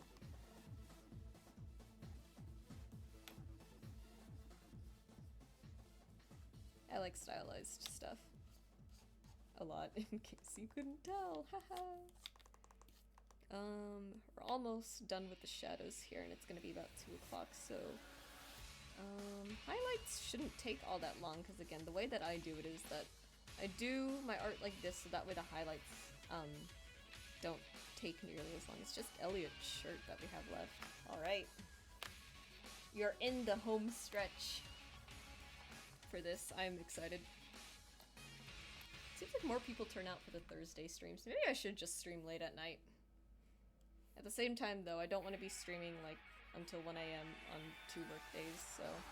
or 2 work nights, I should say. Make this part here darker. Give it a little bit more shape. I think adding more shape to my rendering has been like a really, really good thing. Relying on both ink and line art to convey what I see in my head, I think it really lends to a very like unique style. Some people like to go all the way with lines, some people like to go all the way with paint. I've found my comfortable middle ground, I think. And I'm always going to be proud of that. I feel like a lot of my streams is just me yapping about how proud I am about my art, but it's important to be proud about art. It's important to be very, like... I think art is one of those things where it's like, yes, there's like, you should be humble about it, but there is a point where like, you need to just be like, no, you are, like you as an artist are so good. Like, you have a thing in your head, and you did so well at putting that thing onto a canvas. I think another thing too, for as much as people say that though, this is a topic that I don't think enough people point out, because it's always like, oh, you should be really confident about your art. And yes, you should be. But what happens when... I think a lot of people don't talk about, like, what happens when you're super confident in your art and everything, but you're still, like, not where you want to be. Because I think the idea is, like, oh, well, if you're confident about your art, then people will love your art, and that's true. That's true, but the social media is at a point right now where it's so hard to be discovered. So you can be as ready as you want to be to, like, put yourself out there and everything, right? But I think you'll still get... It'll still be hard to, do that. And then in turn, that's still, like, a major, like, confidence blow. Which is why it's so important to support small creators, right? Because, it's... like, it is unforgiving, to be, like, an online, like, artist right now. The algorithms are always going to be stacked against you. They're always going to be in favor of a certain thing that's trending right now, and it's so hard to keep up with trends. But, even still, like, for as ready as you are, for as good as your art is, a lot of that confidence really does come from people seeing your art and telling you, like, dude, yeah, you should be putting yourself out there, like, even more because you are that good. And again, I don't think enough people hear that about their art sometimes. At least a lot of small creators. It's really easy, I think, for big creators to get, like, all the comments, all the likes and everything. But I think it's so much harder for the small creators. So again, when you're it's like you're ready to put your art out there for the world, but it's like the world is not ready for your art, and it's just kind of sad because again, that is like a little bit of a major confidence blow when like nothing is working out like that. Again, all the more reason for all the more reason to do the art shares and everything, and all the more reason for me to leave as many like nice comments about people's art on them as possible. Let's get to the highlights, because we got 30 minutes left on stream. I don't know if this will take us to the end, but we'll see. I like aquamarine eyes. I think they're very pretty. The color palettes in Stardew are really nice to work with, I think. I don't think I'll put highlights on the people. I think I'll just leave it to the iris. I don't usually highlight those, that's why.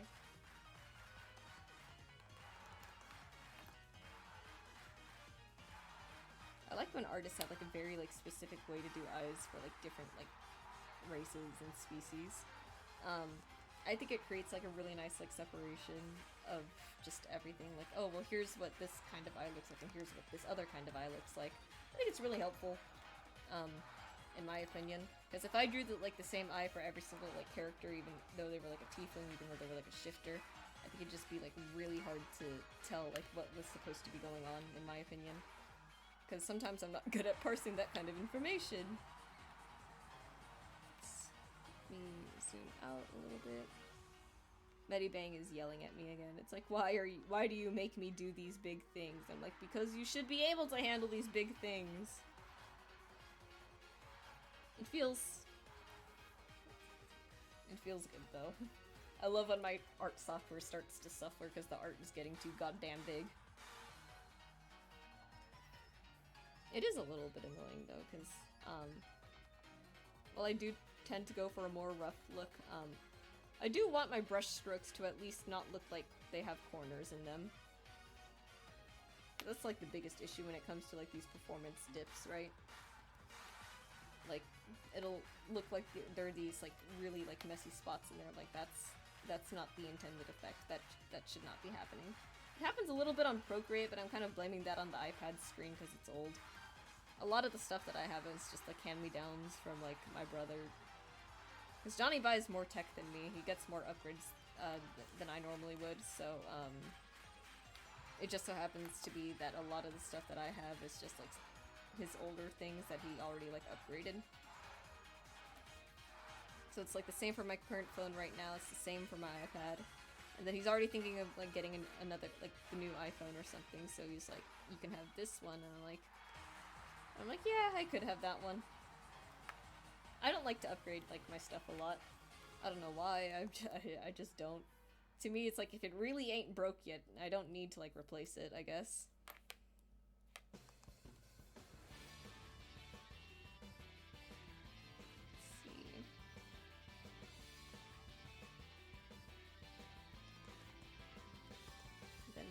Horns. We'll get the hair in a little bit. I just want to get like I want to get things done as fast as I can right now. Sometimes I think about it, it's like, man, I really do make art kind of fast.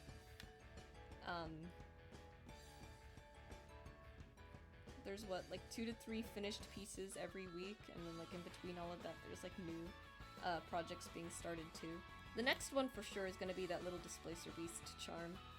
And then I'm going to see if I can find like a company that does like printed sticker sheets for me so that I don't have to do it. I might end up having to do it anyways.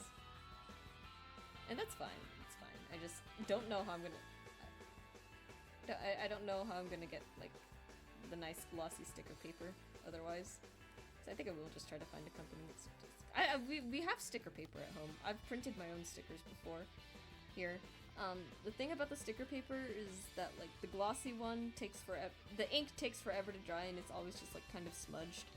So I don't like it that much.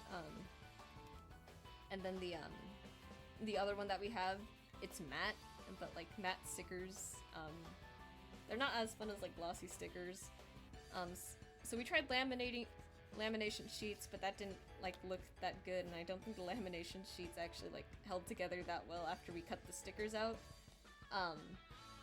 So we resorted to tape, but then that means the stickers are limited to be, like, within the width of the strip of tape, which just isn't fun, because then, like, you lose a lot of the details because they're so constrained.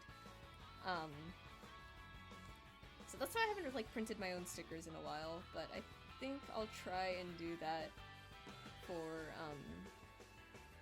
like, the art market and everything, because I'm very determined to sell stuff there. I don't know how successful it is gonna be, though.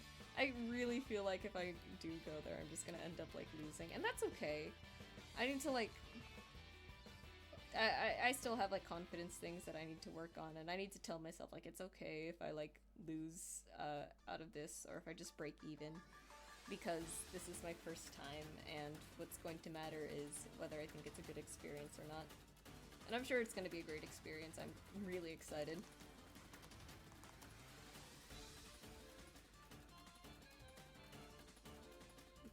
Let's put a little bit in there. Let's get to the hair. The hair is what I'm really excited to add highlights on for Abigail.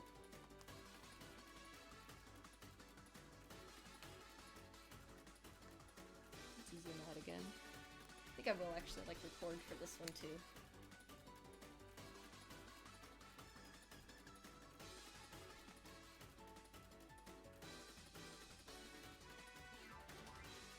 Something like that.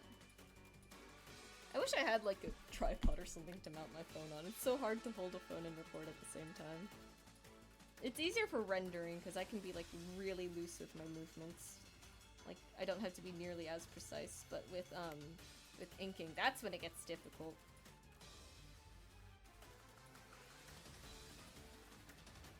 This is looking good so far. I think I will have this ready for tomorrow as an art post, and then I can work on the Displacer Beast charm.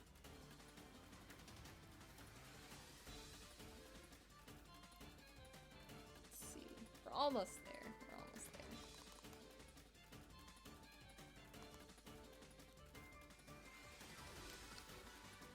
Actually downloaded Medibang on my iPad because my files were getting to the point where they were too big to email the PSD to myself, because that was how I did, like, file transfer before. I would just email it, but getting cloud and just doing, like, the cloud save and everything was actually so much better, and that's part of the reason why I ended up getting premium too, because it's like, I do so much at this point, I might as well start paying for it. And Chunky said that they're, like, Medibang is a good company too, because my biggest thing was that I just don't want to, like, accidentally pay for, like, a premium service support for a company that's doing, like, really, like, shady things. But it seems like Medibang is all good.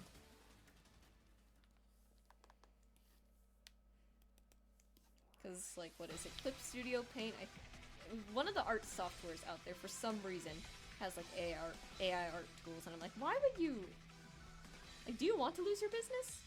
Like, that was my question. I think it's, like, really weird business move. Wacom also ended up doing that, which is part of the reason why I got a Huion for, like, a replacement tablet. That one, I'm, like, marginally sure, though, that they didn't, like, necessarily do it, like, maliciously. I think they just got the art submitted by, like, a random person, and they just didn't check it thoroughly. I think that's what happened there, but it's still, like, why didn't you check this or something? And then this is one of the parts where I'm gonna have to pay, like, a little bit more attention to. So we're gonna do this to continue out that outline, and then we can switch to a thicker brush and continue as normal.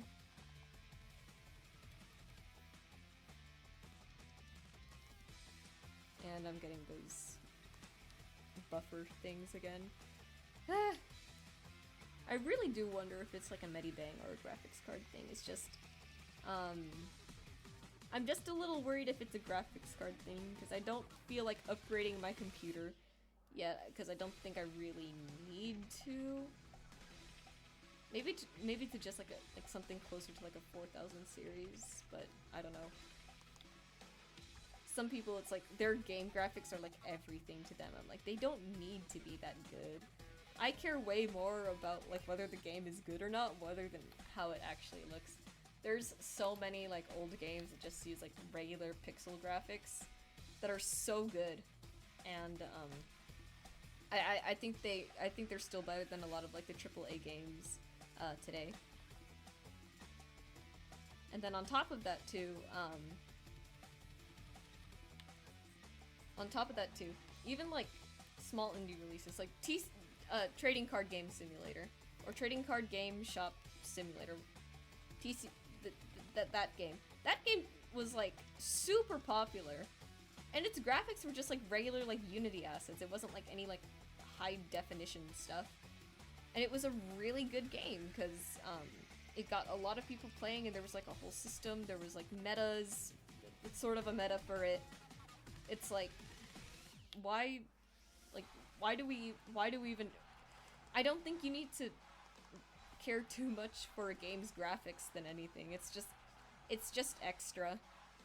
And Johnny had actually sent me like a really like interesting TikTok on it on that whole subject too, because it was like, it's part of the reason why games take so long to develop now, because they're too busy making it look pretty, rather than like making sure that it actually functions. So it's like, and I agree. I love how Baldur's Gate looks, but I think Baldur's Gate absolutely would have been fine if it looked like even a little like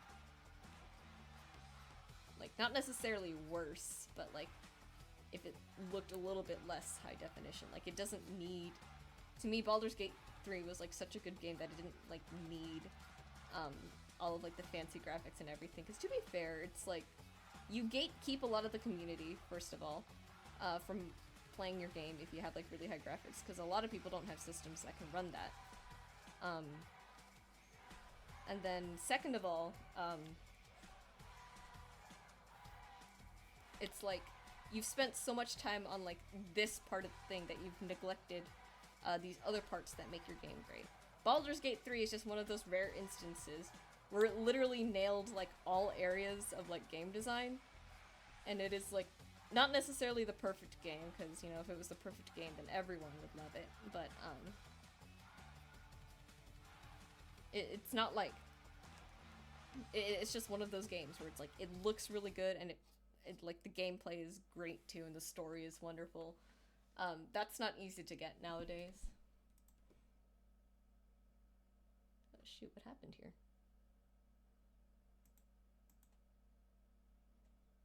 Is this whole thing just silent? Oh, I guess so, that's weird.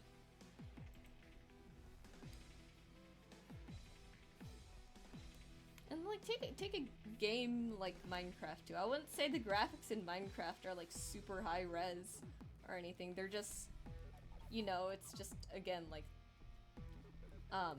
very stylized, very like pixelated, and it works. Minecraft is arguably a great game. It's a very successful game that doesn't need to look like super high definition. I just think like it's insane to think that the game, like a game, needs to look a certain way to be successful, when that's just far from the case.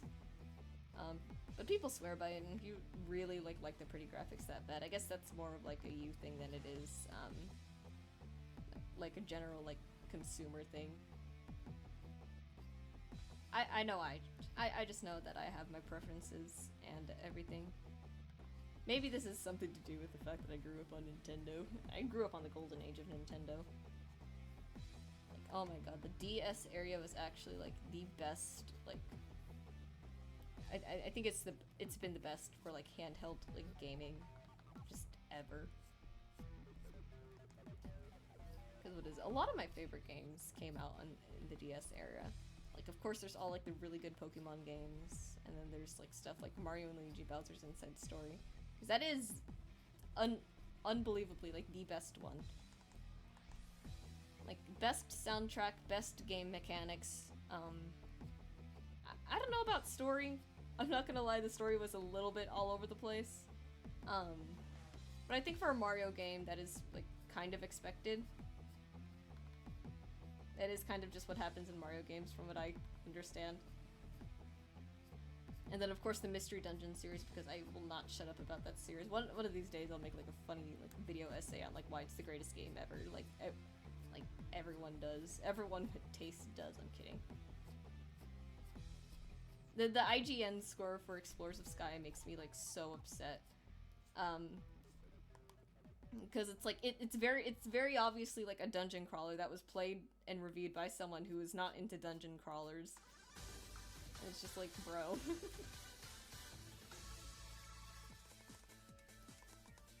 Yeah, I really like how Abigail's hair is looking right now. Oh my god.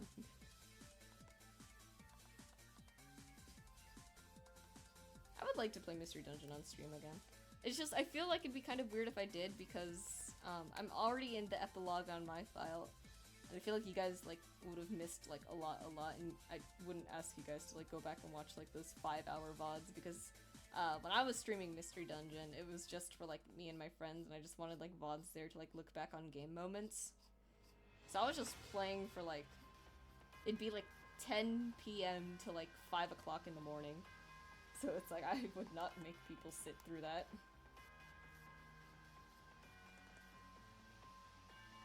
Alright, and that's... Man, that... Abigail took like 15 minutes there, and I'm not even done yet. Ah, I love this.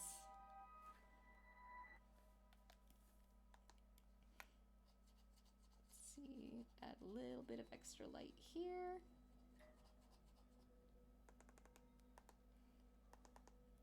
Oh, you know what? I should have added rims. Hang on.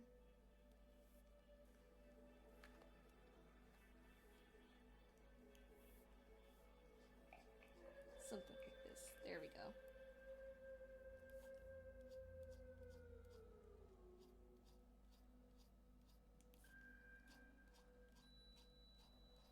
I remember one time I was talking to Clive. I think a lot of, like, Nintendo soundtracks almost never, like, miss, I swear to God.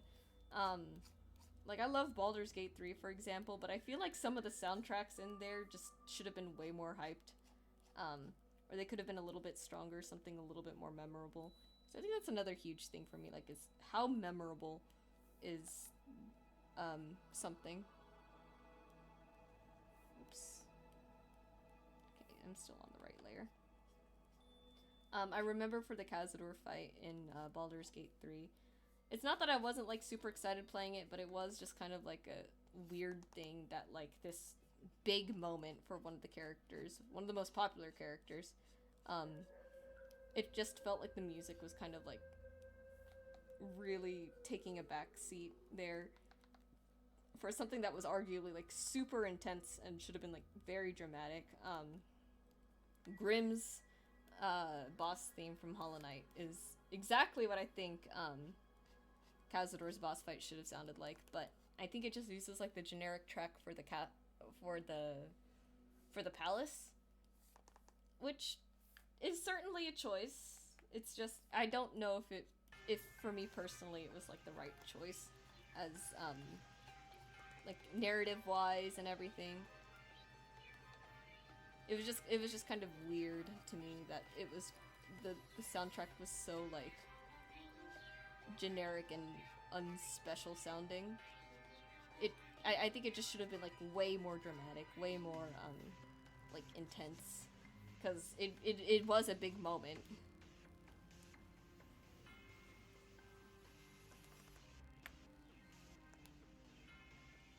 Okay, and then what else are we going to highlight next?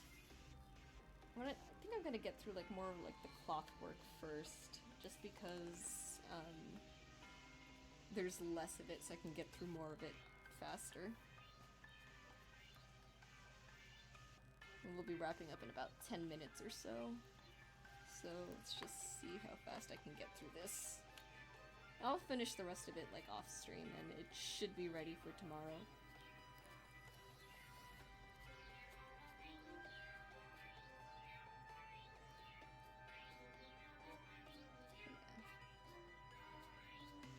I'm not gonna worry too much about smoothing things out.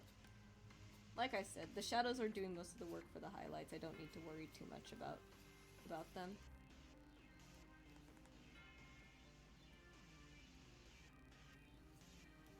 And then let's get this spot.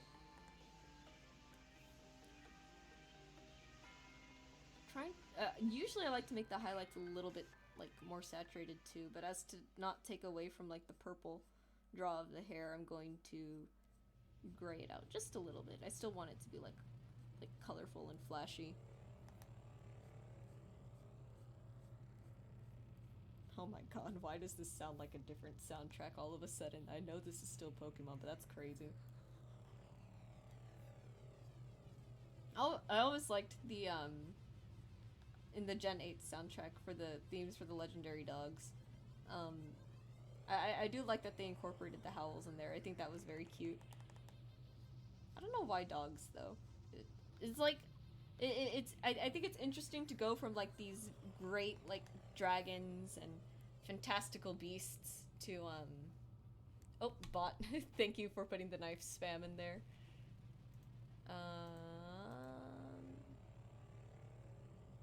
Is this the ban? Yes, ban. Be gone, bot. I should get Clev as a moderator already, but I don't think he'll wake up early enough for these. Lamau.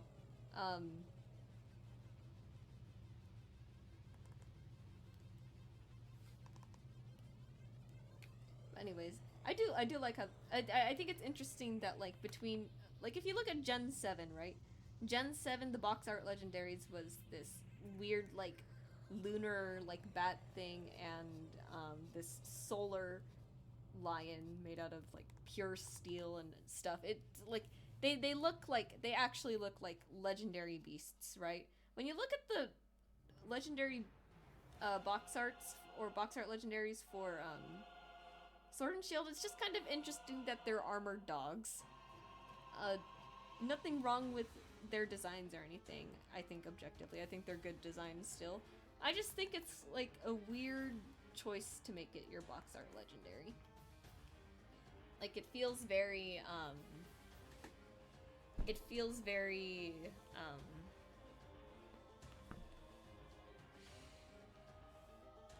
very much like, oh, we just wanted like a cute thing. And the same thing kind of happened in Gen 9. It's like, whatever, it's Pokemon. People are gonna like eat it up anyways. I love Pokemon, but I will never be like one of those die-hard Pokemon stans. The only thing that I'll like die on is like the designs are hilarious and Game Freak is just memeing on the community right now. And I think that's hilarious. I think it's good. I think it's going over a lot of people's heads. I think a lot of people like, oh, but the Pokemon should look cool. And I'm like, this is a game for kids. They're making it look silly. I don't think Pokemon should look edgy at all. I think that would detract from it being like overall a kid's game still. And the thing is that like I'm not saying that they can never have like cool or edgy Pokemon designs again. I'm just saying that it's hilarious that you think that there should be something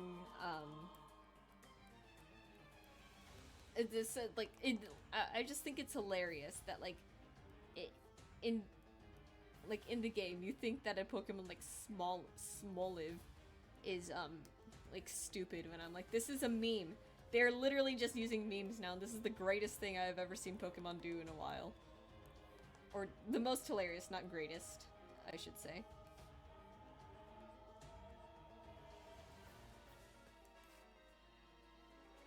That being said, Game Freak is still like incredibly like frustrating to like watch as a fan because it's like, can you please get your shit together?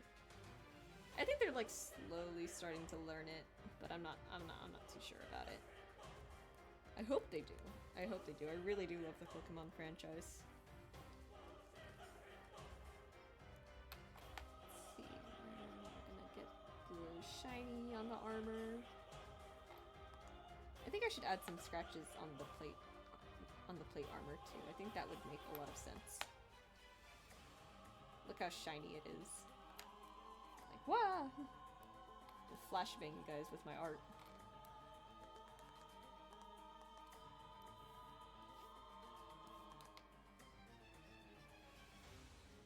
I liked Gen 9 a lot, actually. I think the story was very nice, especially Arden's story about him just wanting to save his dog.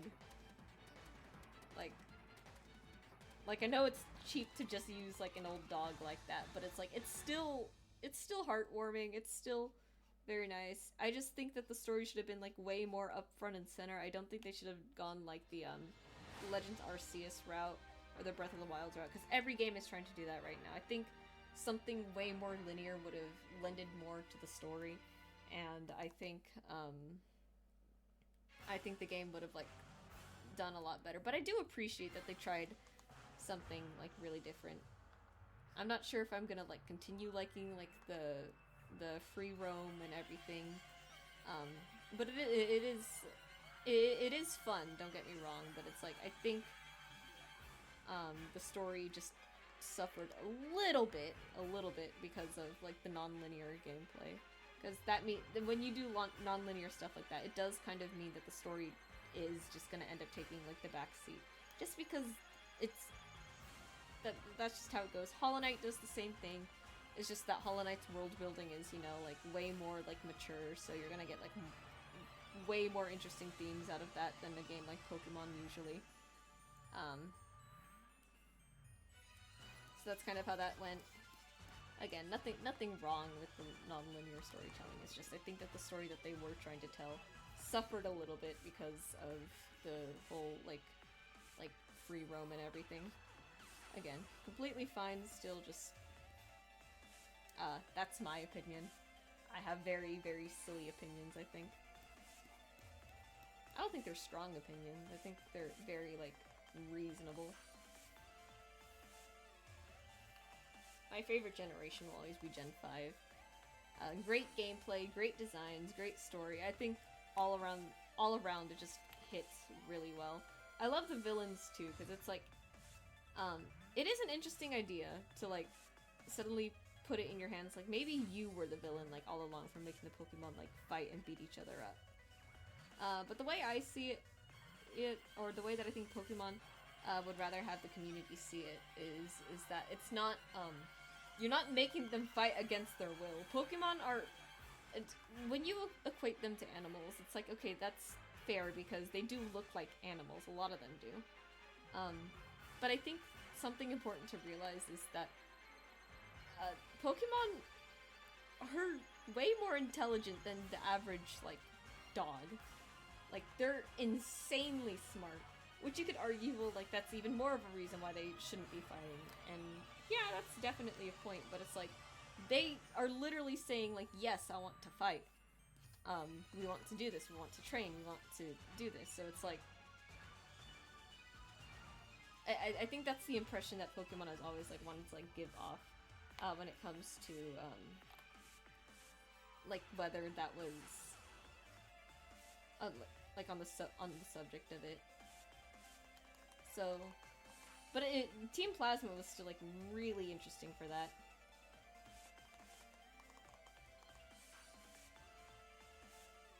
And I love that, like, the characters, like, the cast, like, the rivals and everything just seemed so, like, colorful and human. Just something I really, really appreciate in any, like, story-driven narrative. Let's see. Get the water cooler back here. Won't go too strong because I think I want the blade to again look a little bit more rough and scratched up, so I don't want it to be too shiny. And then just get this part almost there, and then after I finish up doing the highlights in Abigail, we'll call it at the end of the stream.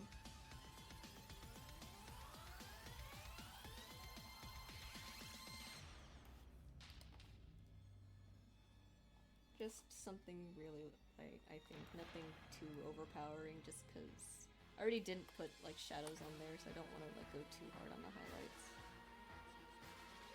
Alright. And that is where we're gonna call it for the end of stream. It's just about 2:30. So, where are we at? I'm probably gonna finish this tonight, so it'll be ready tomorrow. And then on top of that, next stream is gonna be Thursday. We should be doing Stardew Expanded with Johnny again, so that's gonna be a lot of fun. Looking forward to that. That one's gonna be at 10 p.m. this time, as always, you know. But yeah, thank you all so much again for coming around. I always have so much fun doing these. It's really great to just like sit down and have our little yap sessions. I really love it, and looking forward again to doing this. So I love you all. I will see you next time. Bye.